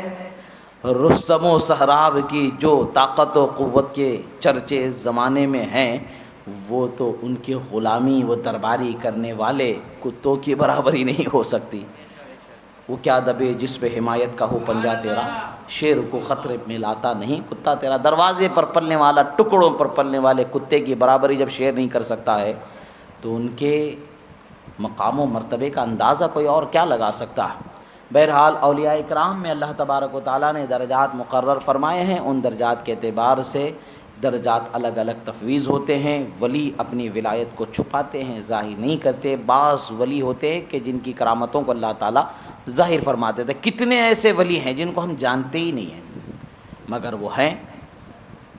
قطب زمانہ جو قطب الوقت، جسے غوثیت عظمیٰ پر، نیابت غوث اعظم پر جو مقام بخشا ہے، وہ کون ہے ہم نہیں جانتے، مگر غوث اعظم کو اللہ تعالیٰ نے ظاہر فرمایا، ہم نے جان لیا۔ آپ کی برکت سے آپ کے جو نواب ہیں، جو آپ کے جانشین بعض اولیاء گزرے، ہم ان کو جانتے ہیں، مگر اس کے بعد کون؟ وہ راز ہے، وہ راز میں ہی رہے گا۔ اب اس کا یہ مطلب نہیں کہ زمانہ اس ولی کے وجود سے خالی ہو گیا، نہ۔ اگر قطب الوقت جو حقیقت میں جو غوثیت عظمیٰ پر، قطبیت کبریٰ پر جو فائز ولی ہے، نائب غوث اعظم کی حیثیت سے، وہ اگر نہ ہو تو زمین و زمان سب ہلاک و برباد ہو جائیں، قیامت قائم ہو جائے۔ کون کو سنبھالنے والی ایک ہستی جو اللہ کا محبوب ولی ہوتا ہے، یہی ہوتا ہے امور تکوینیہ۔ اور علماء اکرام بیان فرماتے ہیں کہ اولیاء اکرام کا اس بات پر اتفاق و اجماع ہے کہ قطب جو ہوتا ہے، یعنی قطبیت کبریٰ پر، جو غوثیت عظمیٰ پر، جو نائب غوث اعظم کی حیثیت سے ہو یا غوث اعظم جو مستقل ہیں، مستقل تو اہل بیت اطہار میں ہی سے ہوتے ہیں۔ نائب بھی حقیقت میں کوئی نہ کوئی ایک اہل بیت میں سے ہوگا، اس کا ذل و پرتو کی حیثیت سے اور بھی ہو سکتے ہیں، وہ اللہ والے جانے وہ مقام کیا ہے، ہم اس مقام کو سمجھ نہیں سکتے ہیں۔ بہرحال اس مقام کو سمجھنا ہم پر ضروری بھی نہیں ہے، ہمیں تو بس شریعت مطہرہ پر چلنا، اولیاء اللہ سے وابستہ رہنا، ان کی تعلیم پر چلنا یہ ہم پر فرض ہے، ان کے رستے پر چلنا یہ ہم پر ضروری ہے۔ ان کے مقامات کو پہچاننا، ان کے مرتبے کو پہچاننا، ان کی ولایت کو پہچاننا، جاننا یہ ہمارا ذمہ نہیں ہے، وہ اللہ کی نعمت ہے، وہ انعام ہے، جسے چاہتا ہے عطا فرماتا ہے۔ ذالک فضل اللہ یؤتی من یشاء واللہ ذو الفضل العظیم۔ اللہ ہی فضل دینے والا ہے، جسے چاہتا ہے وہ فضل عطا فرما دیتا ہے۔ وہ فضل والوں کو فضل مل گیا، بس ان کا صدقہ ہمیں مل جاتا ہے، یہی ہمارے لیے فضل والی بات ہے۔ آپ کا مقام و مرتبہ بہت بلند و بالا ہے۔ آپ جس طریقے سے طریقت میں، روحانیت میں یکتائے زمانہ و یکتائے روزگار تھے، اسی طریقے سے شریعت میں بھی اللہ تبارک و تعالیٰ نے آپ کو اپنے زمانے کا یکتائے زمانہ و یکتائے روزگار بنایا تھا۔ نابغہ روزگار شخصیت تھی، قال یقولو ہی نہیں بلکہ قال اللہ و قال رسول کے اندر اس قدر مہارت تھی کہ زمانے میں آپ کا کوئی ہم پلہ نہیں تھا۔ یہ ہے کہ کوئی اپنی عظمت کو، کوئی اپنی شوکت کو، کوئی اپنی نعمت کو اجاگر کر کے لوگوں میں چھپ دکھا کر کے اپنے لیے واہ واہی تلاش کر لیتا ہے، مگر کبھی کبھی کوئی اس کی خواہش نہیں کرتا، کبھی کبھی ضرورت زمانہ کے تحت ان کی عظمتوں کو ظاہر کر دیا جاتا ہے۔ کچھ وہ ہوتے ہیں جو اپنی تمام تر نعمتوں کے ساتھ ایک پوشیدہ سی زندگی ایسی جیتے ہیں کہ بہت کم لوگ ان کی عظمت کو جانتے ہیں اور قدر کرتے ہیں، عام زمانے میں اس کا شہرا ہو نہیں پاتا ہے۔ مگر الحمدللہ حضرت کی شخصیت دکن کے علاقے میں بہت مشہور و معروف ہے۔ ان کے زمانے کے علماء اور خطبہ، قاضیان و مفتیان کرام آپ کی طرف اصلاح کے لیے، تصحیح کے لیے، تصدیق کے لیے، تائید کے لیے اپنی تحریرات اور اپنے فتاوے کو پیش کیا کرتے تھے۔ بہت سارے وہ فتاوے ہیں جس کی تصدیق آپ نے فرمائی۔ بنگلور شہر کے قدیم علماء کے بعض وہ تحریرات کو دیکھنے کا اتفاق زمانہ ماضی میں جب بنگلور میں طالب علمی کی حیثیت رکھتے تھے، بہت کم عمری کا وقت تھا، بہت کم عمری کا زمانہ تھا۔ بہرحال اب وہ کتابیں محفوظ ہیں بھی یا وہ کتابیں بوسیدہ ہونے کی وجہ سے ضائع ہو گئیں، اللہ جانے، وہ اس کا ہمیں خیال نہیں ہے، اس کا ہمیں علم نہیں ہے۔ مگر اتنا ہے کہ اللہ والوں کی شان اللہ تعالیٰ جو عطا فرماتا ہے وہ ہر طریقے سے شان والا انہیں بناتا ہے۔ الحمدللہ حضرت کی شخصیت اسی طریقے سے تمام جہت سے، ہر جہت سے اللہ تعالیٰ نے آپ کو کامل و اکمل بنایا تھا۔ انہی میں سے آپ کی کرامتوں کو بھی اللہ تبارک و تعالیٰ نے بدرجہ اولا لوگوں کے سامنے ظاہر فرمایا۔ آپ کی مشہور کرامت یہ ہے کہ آپ شیر بن جایا کرتے تھے۔ ایک بڑھیا تھی جس کو میرے کم عمری میں، اس وقت پر کم و بیش 120 سال اس کی عمر تھی، اس نے خود مجھے بتایا کہ 5-20 برس میرے مکمل ہو گئے ہیں، اب کچھ سال میں میرے اور جو 6واں 20 برس ہے وہ مکمل ہو جائے گا۔ وہ بتاتی ہے کہ میں بچپن میں نے حضرت کو اپنی آنکھوں سے شیر بنتے ہوئے دیکھا۔ وہی درگاہ کا جو درخت ہے، اس درگاہ کے درخت کے سامنے اس نے کہا کہ میں یہیں اسی جگہ پر ان کو شیر بنتے ہوئے میں نے دیکھا۔ یہ کرامت کو دنیا نے اپنی آنکھوں سے دیکھا، ان کے علاوہ کئی لوگوں نے یہ کرامت کو دیکھا۔ یہ کرامت خانوادے میں، علاقے میں بہت ہی مشہور و معروف ہے حضرت کی کہ حضرت شیر بن جایا کرتے تھے۔ اللہ تعالیٰ نے آپ کو وہ عظمت عطا فرمائی تھی، حق کا دبدبہ، وہ غلغلہ ظاہر کیا جاتا ہے۔ اور ظاہر سی بات ہے، شیر خدا کے شہزادے ہیں، شیر تو دربانی کرتے ہیں، غلامی کرتے ان کے دروازے کے ہیں، ان کو شان خدا بخش دے، یہ کیا بڑی بات ہے۔ اللہ تبارک و تعالیٰ انہیں تصرف عطا فرمائے، کرامتاً ان چیزوں کو ہونا ممکن ہے۔ اور ایسے ہی ابھی چونکہ عرس کا موقع ہے تو عرس کے موقع پر ایک واقعہ یاد آ رہا ہے کہ سنجا ملا آپ ایک جگہ تشریف فرما تھے۔ اس وقت پر یہ حال تھا کہ 11ویں شریف کا عرس، جو غوث اعظم کا عرس منایا جاتا تھا خانقاہ میں، الحمدللہ یہ جو مسجد بنائی گئی ہے 215 سال پہلے بنی ہوئی مسجد ہے۔ یہ 1231 ہجری میں اس مسجد کی تعمیر ہوئی ہے اور 1446 ہجری میں ہم ہیں، 214 سال مکمل ہو گئے اس مسجد کو بنائے ہوئے۔ وہ حضرت کا زمانہ آج سے 200 سال پہلے والا زمانہ ہے۔ وہ زمانہ تو ایسا ہے کہ اس زمانے کا حال کیا ہوگا ہم کیا جانیں گے۔ آج ترقی ہے، سہولتیں ہیں، پیپر میسر نہیں اس زمانے میں۔ آج ہمیں پیپر کی بہتات ہے، ہم پیپر کو پھینکتے ہیں، ویسٹ کرتے ہیں، اس کی قدر نہیں کرتے ہیں۔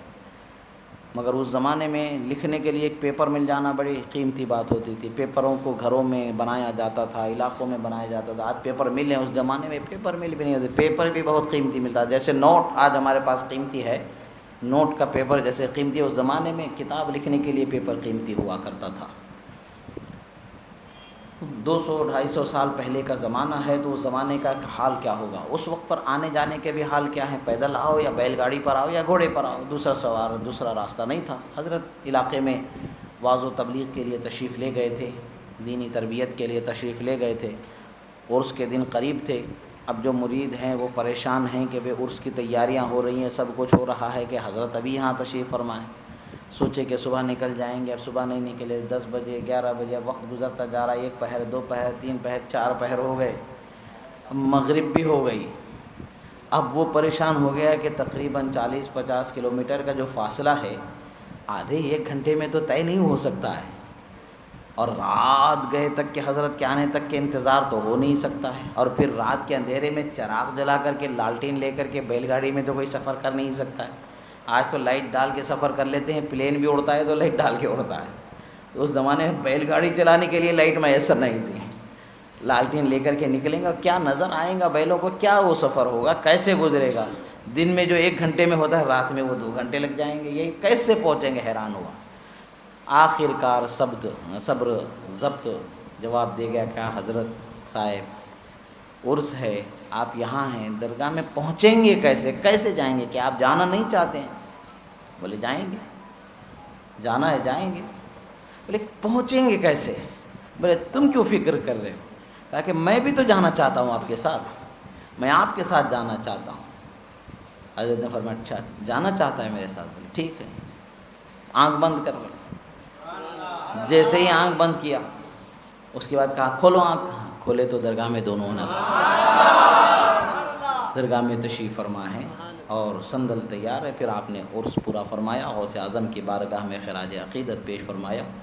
یہ واقعات اس طریقے کے ایک نہیں دو نہیں، بہت سارے واقعات ہیں۔ سراپا کرامت اللہ تعالیٰ نے آپ کو بنایا تھا، جو جیسا خیال لے کر کے آتا ویسی کرامتیں ظاہر ہو جایا کرتی تھی۔ غوث اعظم کی برکتوں سے انہیں ایسے کرامت والا بنایا تھا کہ علاقے میں آپ کے علم کا اور آپ کے جلال و کمال کا ایسا چرچا تھا کہ کسی میں دم زدن کی مجال نہیں تھی۔ آپ اپنے زمانے کے تمام مشائخ اور تمام علماء وغیرہ پر سرداری فرمایا کرتے تھے۔ اللہ تعالیٰ نے آپ کو ظاہر و باطن کا ایسا علم عطا فرمایا تھا کہ جس کا اندازہ ہی نہیں لگایا جا سکتا۔ کتنے ہزار لوگوں کو آپ نے، کتنے بے شمار لوگوں کو آپ نے حلقہ بگوش اسلام کیا، پریشان حالوں کے پریشانیوں کو دور فرمایا۔ دعا قبول ہو جانا بھی بہت بڑی برکت کی بات ہے۔ ان کی بارگاہ میں آئیں، دعا قبول ہو جائے تو ہو جائے۔ آج بھی اللہ تعالیٰ 200 سال سے زائد کا وقت گزر گیا ہے، ان کے دروازے پر آ کر مانگنے والے کو اللہ تعالیٰ ضرور عطا فرما دیتا ہے، اس لیے کہ وہ لوگ جانتے ہیں کہ یہاں خدا کی رحمتیں برستی ہیں، یہاں مانگا جائے تو جھولیاں خالی نہیں ہوتی ہیں، جھولیوں کو بھر کے بھیجایا جاتا ہے۔ ایسے ہی آپ کے شہزادے حضرت حیات محی الدین بادشاہ قادری علیہ رحمت و رضوان محیی الموتیٰ ہے۔ آپ کے زمانے میں جھوٹی قبریں بنانے کا بہت بڑا ٹرینڈ چل گیا تھا، جھوٹی قبر بناؤ اور یہ بھی اللہ کا ولی ہے مشہور کر دو، تو بڑا الگ ماحول بن گیا تھا۔ حالانکہ شرعی مسئلہ یہ ہے کہ جھوٹی قبر بنانا اور جھوٹی قبر پر جانا اور جھوٹی قبر پر فاتحہ پڑھنا یہ سب ناجائز و حرام ہے۔ اب تمام مسلمانوں کو گناہ کا کام کرنے کے لیے کیسے چھوڑا جا سکتا ہے؟ ایک مرشد، ایک رہبر، ایک عالم، ایک محقق، ایک مفتی کی یہ ذمہ داری ہوتی ہے کہ لوگوں کو بچائے، مگر آج کے جیسا زمانہ نہیں تھا، وہ شہنشاہوں کا زمانہ تھا، علم ظاہر و باطن کے شہ سواروں کا زمانہ تھا۔ آپ لوگوں کو، اپنے مریدوں کو لیے جو مشہور تھیں علاقے کی قبروں پر آپ جاتے تھے اور سلام پیش کرتے تھے، تو سلام کا جواب قبر سے خود بھی سنتے، مرید بھی سنا کرتے تھے۔ اگر آپ سن کے مرید سن لیے سلام کا جواب تو آپ فرماتے کہ بھئی ہاں یہ بزرگ ہیں، یہ قبر واقعی قبر ہے، اب یہاں آپ فاتحہ نیاز درود سلام سب کر سکتے، چلے جاتے۔ کتنی ایسی قبریں تھیں جس کو تہس نہس کر دیا گیا کہ نہیں یہ قبر نہیں ہے، وہ جانتے تھے، نگاہ ولی ہے، وہ قبر کے پردوں سے جھانک کر کے دیکھ لیں گے کہ اندر کون چھپا بیٹھا ہے، مگر ان کا دیکھ لینا کافی نہیں تھا، لوگوں کو اطمینان ہونا کافی تھا، لوگوں کو یقین ہونا ضروری تھا کہ بھئی ایسا من مانی بات کر دی، بھئی ان کو اچھا نہیں لگا بول دیا، ایسا کیسے ہو سکتا ہے بھئی، یہ ہمارے کو معلوم، ہمارے باپ دادا بولے، ہمارے فلاں وہ فلاں فلاں فلاں، تو وہ بھی سن، یہ بھی سن، سب سن، ہے تو ہے، نہیں تو نہیں۔ اب کسی میں انکار کی ہمت نہیں ہوتی تھی۔ آپ کی یہ کرامت بہت مشہور و معروف ہے، اس طریقے سے آپ کی بہت کرامتیں ہیں، بہت عظمتیں ہیں، جنگ میں بھی بہت ماہر تھے، تلوار کے ہنر میں بھی بہت ماہر تھے، اور دوسرے جو ہنر ہیں تلوار، تیر، بھالا اور گھڑ سواری، بندوق، یہ ساری اس زمانے کے تمام آلات حرب و ضرب میں طے زمانہ تھے، مشہور کرامتیں آج بھی ہیں کہ ان کی بارگاہ پر آنے والا اپنی مرادوں کو ضرور پاتا ہے۔ ایک مرتبہ بادشاہ وقت نے بہت زمانے سے خواہش ظاہر کرتا رہا کہ حضرت مجھے آپ کی کرامت دیکھنا ہے۔ حضرت یہی فرماتے تھے کہ بھئی میں فقیر آدمی، میں کیا تمہیں کرامت دکھاؤں گا، اللہ اللہ کر کے زندگی گزارتا ہوں، چلا جاتا ہوں، اللہ اللہ کر کے زندگی گزارتا ہوں، چلتا رہتا ہوں۔ حالانکہ ان کو پتہ ہے کہ محل میں جو پتھر برستے تھے وہ پتھر برسنا رکے تو انہی کی دعاؤں کا ثمرہ ہے، ان کو پتہ ہے، مگر آنکھوں سے دیکھنے کی کسی کو بہت خواہش ہوتی ہے۔ کبھی کبھی ایسی خواہشیں آدمی کے لیے خود پریشانی کا سبب بن جاتی ہیں۔ خواہش سے زیادہ عطا پر نظر ہونی چاہیے، انعام پر نظر ہونی چاہیے۔ کیوں کہوں یہ عطا وہ عطا، مجھ کو اپنی طلب سے سوا چاہیے۔ ہم کیوں کہیں کہ یہ وہ آپ دو جو دینا چاہتے ہو۔ جی آپ کا کرم ہے، آپ کی عطا ہے، بس وہ کافی، آپ دینا چاہیں ہمیں، یہی سب سے بڑی بات ہے۔ بلکہ اللہ والوں کی بارگاہ میں یہ تو کہتے ہیں کہ اعلیٰ حضرت نے کہا کہ طلب کا منہ کس قابل ہے یا غوث، مگر تیرا کرم شامل ہے یا غوث۔ اور پھر غوث اعظم کے شہزادوں کے متعلق سے فرمایا جو تیرا طفل ہے کامل ہے یا غوث۔ طفل چھوٹے بچے کو بولتے ہیں، بہت چھوٹا بچہ، ماں کی گود کا جو گھٹنوں کے بل چلنے والا ہوتا ہے، ایسے بہت چھوٹے بچے۔ اقبال نے کہا ہے کہ بھئی گرتے ہیں شہسوار میدان جنگ میں، وہ طفل کیا گرے جو گھٹنوں کے بل چلے، یعنی طفل بہت چھوٹے بچے کو بولا جاتا ہے۔ تو کہتے ہیں کہ غوث اعظم کی بارگاہ میں، ان کے اولاد کی بارگاہ میں امام اہل سنت خراج عقیدت یوں پیش کرتے جو تیرا طفل ہے کامل ہے یا غوث، تو فیلی کا لقب واصل ہے یا غوث۔ بہرحال حضرت کہ کہا کرتا تھا کہ کرامت دیکھنا ہے دیکھنا ہے دیکھنا ہے، حضرت ٹال جاتے تھے۔ اتفاق سے ہوا یہ کہ اس زمانے میں شہر میں ایک شیر آ گیا تھا جو آدم خور ہو گیا تھا، لوگوں کو کھانے لگ گیا تھا۔ رواج تھا زمانے کا، بادشاہ کے پاس ساری سہولتیں ہوتی ہیں، وہ فوج بھی ہوتی ہے، لشکر بھی ہوتے ہیں، اسباب و وسائل بھی ہوتی ہیں، بڑی بڑی دور مار بندوقیں ہوتی ہیں۔ انہوں نے مچان بندوایا، شیر کے آنے جانے کے راستے کو تلاش کیا اور نشانے کے لیے جگہ منتخب کی اور مچان کے لیے جگہ منتخب کی، اور انہوں نے چارہ بکری کو راستے کے پاس وہاں لگا دیا اور خود مچان پر بیٹھے شیر کے آنے کا انتظار کرنے لگے۔ حضرت اکثر سنجا ملا جایا کرتے تھے اپنی مریدوں کے یہاں، وہاں سے آپ واپس آنے لگے۔ اتفاق سے ہوا یہ کہ جس راستے سے حضرت تشریف لا رہے ہیں اسی راستے میں سامنے شیر کے لیے چارہ لگایا گیا ہے، اور اس کے بالکل مقابل اوپر سے مارنے کے لیے شیر کے شکار پر بادشاہ بیٹھے ہوا ہے، اور ادھر سے شیر آ رہا ہے شکار کی طرف۔ یعنی ایسا ہے کہ حضرت کا آنا بھی وہیں ختم ہوگا، شیر کا آنا بھی وہیں ختم ہوگا، شیر کا چارہ بھی وہیں رکھا ہے۔ اب ایسے وقت پر شیر یہاں مار نہیں کھائے گا، شیر مار کھائے گا تو وہیں جہاں بکری باندھی گئی ہے، اور وہاں حضرت پہنچ جائیں گے تو گولی چلانا دشوار ہو جائے گا۔ گولی مس ہو جائے تو شیر کو لگنے کے بجائے حضرت کی بارگاہ میں بے ادبی ہو سکتی ہے، جسارت ہو سکتی ہے، نقصان ہو سکتا ہے۔ بہرحال سب پریشان تھے۔ اچانک بادشاہ نے کہا کہ کوئی گولی نہیں چلائے گا، اب موقع آیا ہے کرامت دیکھنے کا، اب موقع آیا ہے کرامت دیکھنے، کوئی گولی نہیں چلائے گا، شیر جائے تو جائے، کل دیکھیں گے، بعد میں دیکھیں گے، مگر موقع بار بار نہیں آنے والا ہے۔ مدت سے کرامت دیکھنے کی خواہش کر رہا ہوں، آج کرامت دیکھنے کا موقع ہے، گنوانا نہیں چاہتا میں۔ شیر گم جائے، زندہ چلے جائے، ایک اور مر جائے، غم نہیں، مگر دیکھنا مجھے ضرور ہے۔ اب حیران کہ حضرت آنے لگے، حضرت جیسے جیسے ادھر آ رہے، ادھر سے شیر بھی قریب ہوتا جا رہا ہے، ادھر سے حضرت سے حضرت آ رہے ہیں، ادھر سے شیر قریب ہوتا جا رہا ہے۔ ہوا ایسا کہ جیسا اندازہ تھا کہ بالکل حضرت آئے اس راستے پر، بالکل شیر وہاں پہنچا۔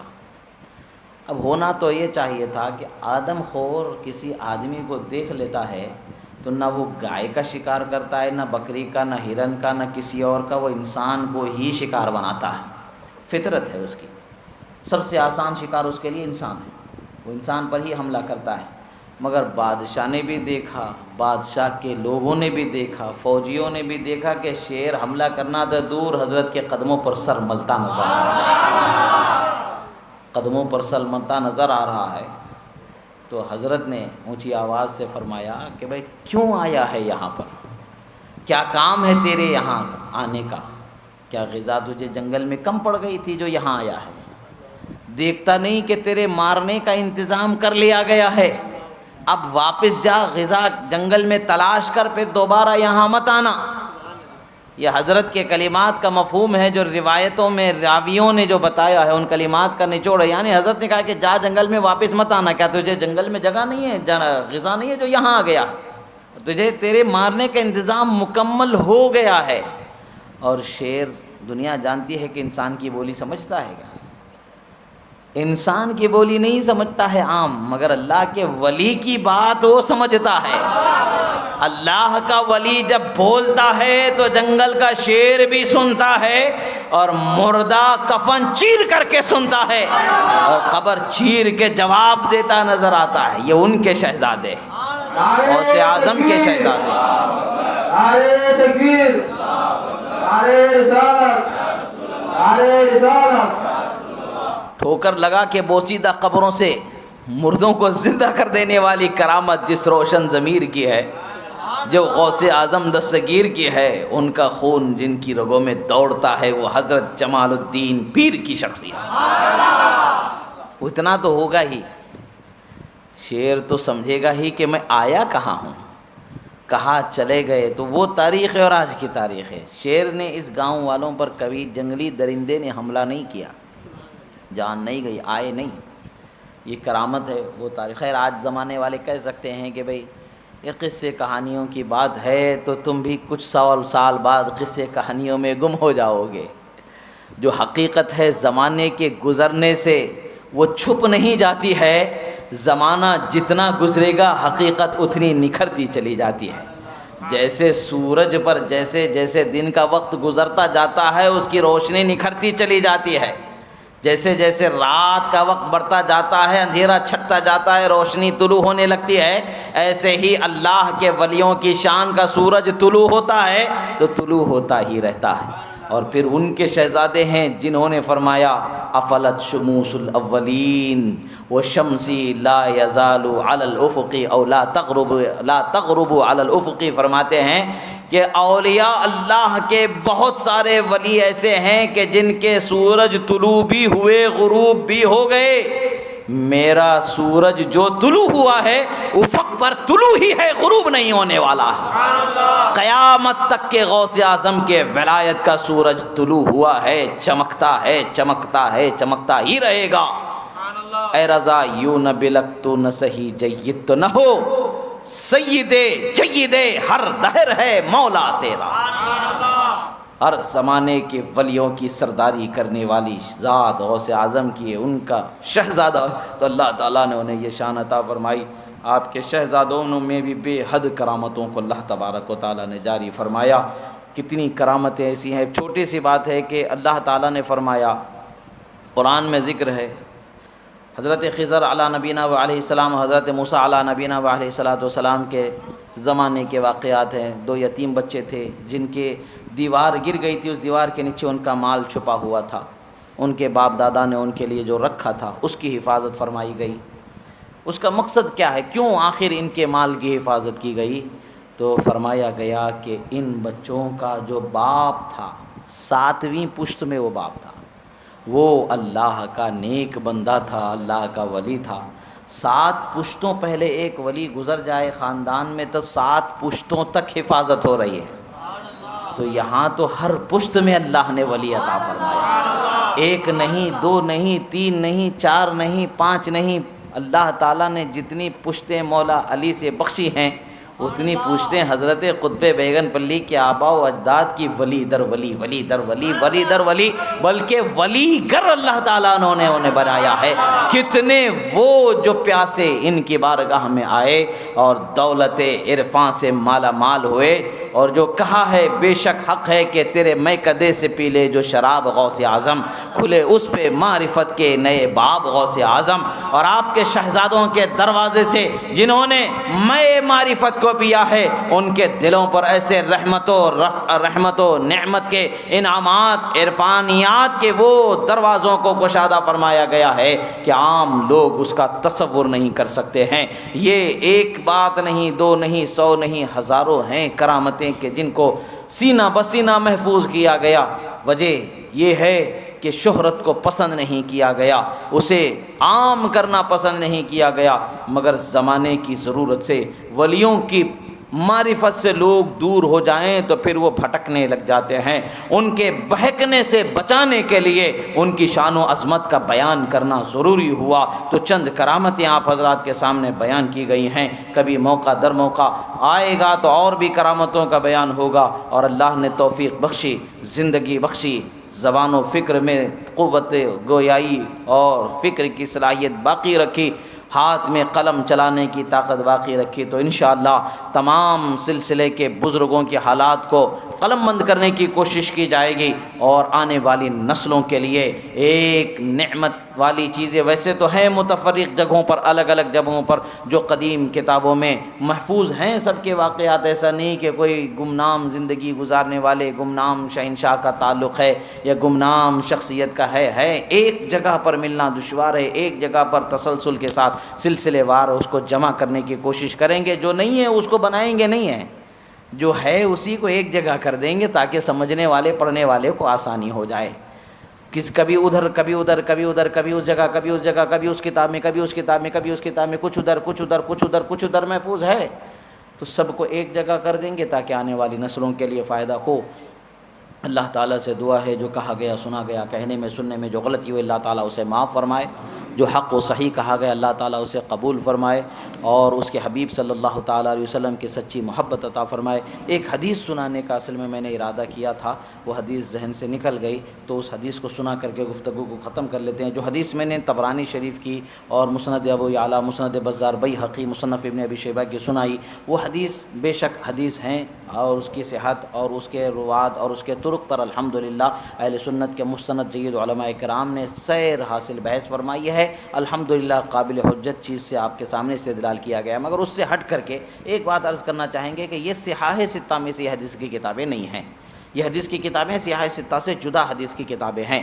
بہت سارے لوگوں کا یہ خیال ہوتا ہے کہ صحاح ستہ سے کوئی حدیث سناؤ، تو سنن ابو داؤد میں ایک حدیث ہے، رسول اللہ صلی اللہ تعالیٰ علیہ وسلم کی بارگاہ میں ایک صحابی آتے ہیں، آ کر کے کہتے ہیں اسألو یا رسول اللہ، میں کسی سے مانگ سکتا ہوں یا رسول اللہ صلی اللہ علیہ وسلم؟ سرکار فرماتے نہیں مانگنا، لا فَإِن سَأَلْتَ لَا بُدَّ فَاسْأَلِ الصَّالِحِينَ، فرمایا اگر تم کسی سے مانگنا چاہو تو اللہ کے ولیوں سے مانگو۔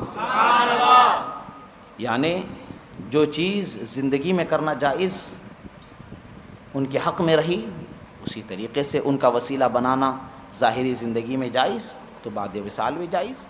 یہ طریقہ ہمارا ہے، اہل سنت کا طریقہ ہے، جب ان کی حیات ظاہری میں ہم ان کو وسیلہ بنا سکتے ہیں، ان سے ہم ان کو وسیلہ بنا کر کے سفارش ان سے کرا سکتے ہیں، تو حیات اخروی میں بھی، حیات برزخیہ میں بھی ہم ان سے جو ہے ضرور مدد لیتے ہیں، اور مدد ہوتی ہے، یقیناً مدد ہوتی ہے۔ یہ مدد ہی ہے جو 5 وقت کی نمازیں ہیں۔ حضرت موسیٰ علیہ السلام ہزاروں برس پہلے دنیا سے پردہ فرما چکے، حضرت موسیٰ علیہ السلام ہزاروں برس پہلے دنیا سے پردہ فرما چکے۔ حضرت عیسیٰ علیہ السلام کی طرح انہیں زندہ آسمان پر نہیں اٹھایا گیا، بلکہ وہ موت کے دروازے سے گزر کے ہی گئے۔ مگر اتنا یاد رکھیں کہ انبیاء کی موت بس ایک آن کو ہوتی ہے، اس عالم سے اس عالم میں تشریف لے جانے کا نام۔ ان کی حیات ویسے ہی ہے جیسے یہاں پر تھی۔ بہرحال مگر بعد ممات جو لوگ کہتے ہیں کہ موت کے بعد کوئی مدد نہیں کر سکتا، تو موت تو ادھر بھی پوری ہوئی ہے، حضرت موسیٰ علیہ السلام پر بھی ہوئی ہے، اللہ کا وعدہ وہاں پورا ہوا ہے۔ مگر پھر جب معراج کی شب میں رسول اللہ تشریف لے گئے، نمازیں فرض ہوئیں، تو حضرت موسیٰ علیہ السلام نے کہا یا رسول اللہ 50 وقت کی نمازیں فرض، کہا کہ نہیں کم کرائیے، کم کرائیے، کم کرائیے، کم کرائیے، یہاں تک کہ 45 وقت کی نمازوں کو کم کر دیا گیا، 5 وقت کی نمازیں باقی رہیں۔ یہ کس کا صدقہ ہے؟ یہ حضرت موسیٰ علیہ السلام کا بعد وصال نفع ہے جو پوری امت محمدیہ کو عطا فرمایا گیا، اور یہ نفع جو مانتا ہے اس کو بھی مل گیا ہے، قسمت کر گیا ہے۔ جو نہیں مانتا ہے ناسمجھی سے، جو ناسمجھی سے نہیں مانتا ہے، مگر عمل تو اس پر ہی اس کا ہو رہا ہے۔ اگر آپ کو انکار ہے تو کیا آپ 50 وقت کی نمازیں پڑھ سکتے ہیں؟ آپ کر سکتے ہیں؟ نہ 50 وقت کی نمازیں کر سکتے ہیں، نہ 50 وقت کی نمازیں پڑھ سکتے ہیں۔ وہ کرنے کا اختیار اللہ اور اس کے رسول کو ہے، اور وہ اللہ کی مرضی ہے کہ وہ کس کی دعا، کس کی سفارش قبول کر لے۔ سفارش کرنے والے مصطفیٰ تھے، سفارش کرانے والے حضرت موسیٰ علیٰ نبینا علیہ السلام تھے۔ ان کی سفارش ہوئی، سفارش مصطفیٰ نے فرمایا، ہو گیا۔ اب یہ ہوا کہ مصطفیٰ کی بارگاہ میں وہ وسیلہ ہو گئے، خدا کی بارگاہ میں مصطفیٰ ہو گئے، وسیلہ در وسیلہ ہمیں ثبوت مل گیا۔ الحمدللہ، اللہ کا شکر ہے کہ اللہ تعالیٰ نے ہمیں وسیلے کو سمجھنے کی توفیق بخشی اور وسیلے پر چلنے کا بھی ہمیں موقع دیا۔ ہمارا یہ عقیدہ ہے کہ خدا خدا ہی ہے، ولی خدا نہیں ہوتا، نہ ولی خدا ہوتا ہے، نہ مرشد خدا ہوتا ہے، نہ استاذ خدا ہوتا ہے، کوئی نہیں۔ خدا صرف وحدہ لا شریک ہے، جسے ہم رب ذوالجلال اللہ جل جلالہ کہتے ہیں۔ اللہ نے قرآن میں بیان فرما دیا، قل هو اللہ احد اللہ الصمد لم یلد ولم یولد ولم یکن لہ کفوا احد۔ رب ذوالجلال کی بارگاہ میں دعا ہے کہ جو کہا گیا سنا گیا، کہنے میں سننے میں جو غلطی ہوئی اللہ تعالیٰ اسے معاف فرمائے، جو حق و صحیح کہا گیا اللہ تعالیٰ اسے قبول فرمائے۔ پروردگار ہم گناہ گار خطا کار سیاہ کار ہیں، مولا ہمارے گناہوں کو معاف فرما۔ مولا بیان کرنے میں، تعبیر کرنے میں، سمجھانے میں، آیتوں کے پڑھنے میں، حدیثوں کے پڑھنے میں، اور اس پر جو تفہیم کرائی گئی مولا ان تفہیم کرائے جانے میں جو کلمات جو جملے ہماری زبان سے غلط نکلے مولا اسے معاف فرما، ہم اس کی توبہ کرتے مولا ہماری توبہ کو قبول فرما، جو صحیح نکلے مولا ان صحیح جملوں کو ہمارے ذہن و فکر میں محفوظ فرما، حق بات پر قائم رہنے، حق بات پر قائم رکھنے کی توفیق عطا فرما۔ اقول قولی ھذا استغفر اللہ لی ولکم ولسائر المؤمنین۔ پروردگار ہم یہاں حاضر ہیں مولا ہماری حاضری کو قبول فرما، اولیاء اللہ کی برکتوں سے ہمیں مالا مال فرما، بالخصوص قطب بیگن پلی کی برکتوں سے مالا مال فرما، مولا آپ کے اجداد اکرام کی برکتوں سے مالا مال فرما۔ پروردگار ہماری جائز تمناؤں کو پوری فرما، مولا جو روزگار کی پریشانی سے پریشان ہیں مولا ان کی پریشانیوں سے انہیں نجات عطا فرما، جائز حلال راستوں کو ان کے لیے کشادہ فرما۔ پروردگار جو اولاد کی پریشانی کے لیے پریشان ہے مولا انہیں نیک صالح اولاد عطا فرما، جن کی اولاد ہے ان کی جان مال عزت آبرو ایمان عقیدے کی اخلاق و کردار کی حفاظت عطا فرما، مولا ہمیں ایمان کی حفاظت و سلامتی عطا فرما، اخلاق و کردار کی حفاظت و سلامتی عطا فرما، ہماری آنے والی نسلوں کو قیامت تک کے بد عقیدگی کفر شرک ضلالت سے، ہمیں بھی کفر شرک ضلالت سے محفوظ فرما۔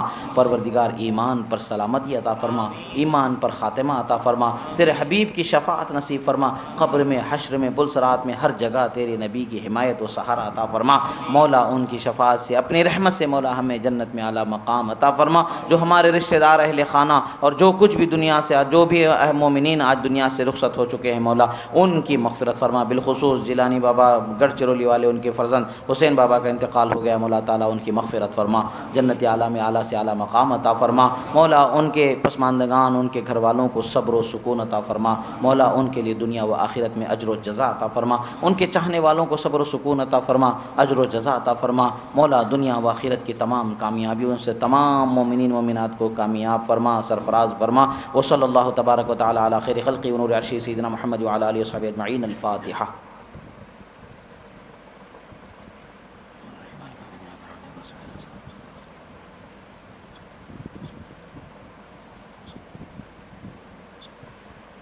قال الله تعالى في شان حبيبي إن الله وملائكته يصلون على النبي يا أيها الذين آمنوا صلوا عليه وسلموا تسليما اللهم صل على سيدنا نبينا مولانا محمد عدد ما في علم الله صلاة دائمة بدوام ملك الله وعلى آله وأصحابه أجمعين سبحان ربك رب العزة عما يصفون وسلام على المرسلين والحمد لله رب العالمين۔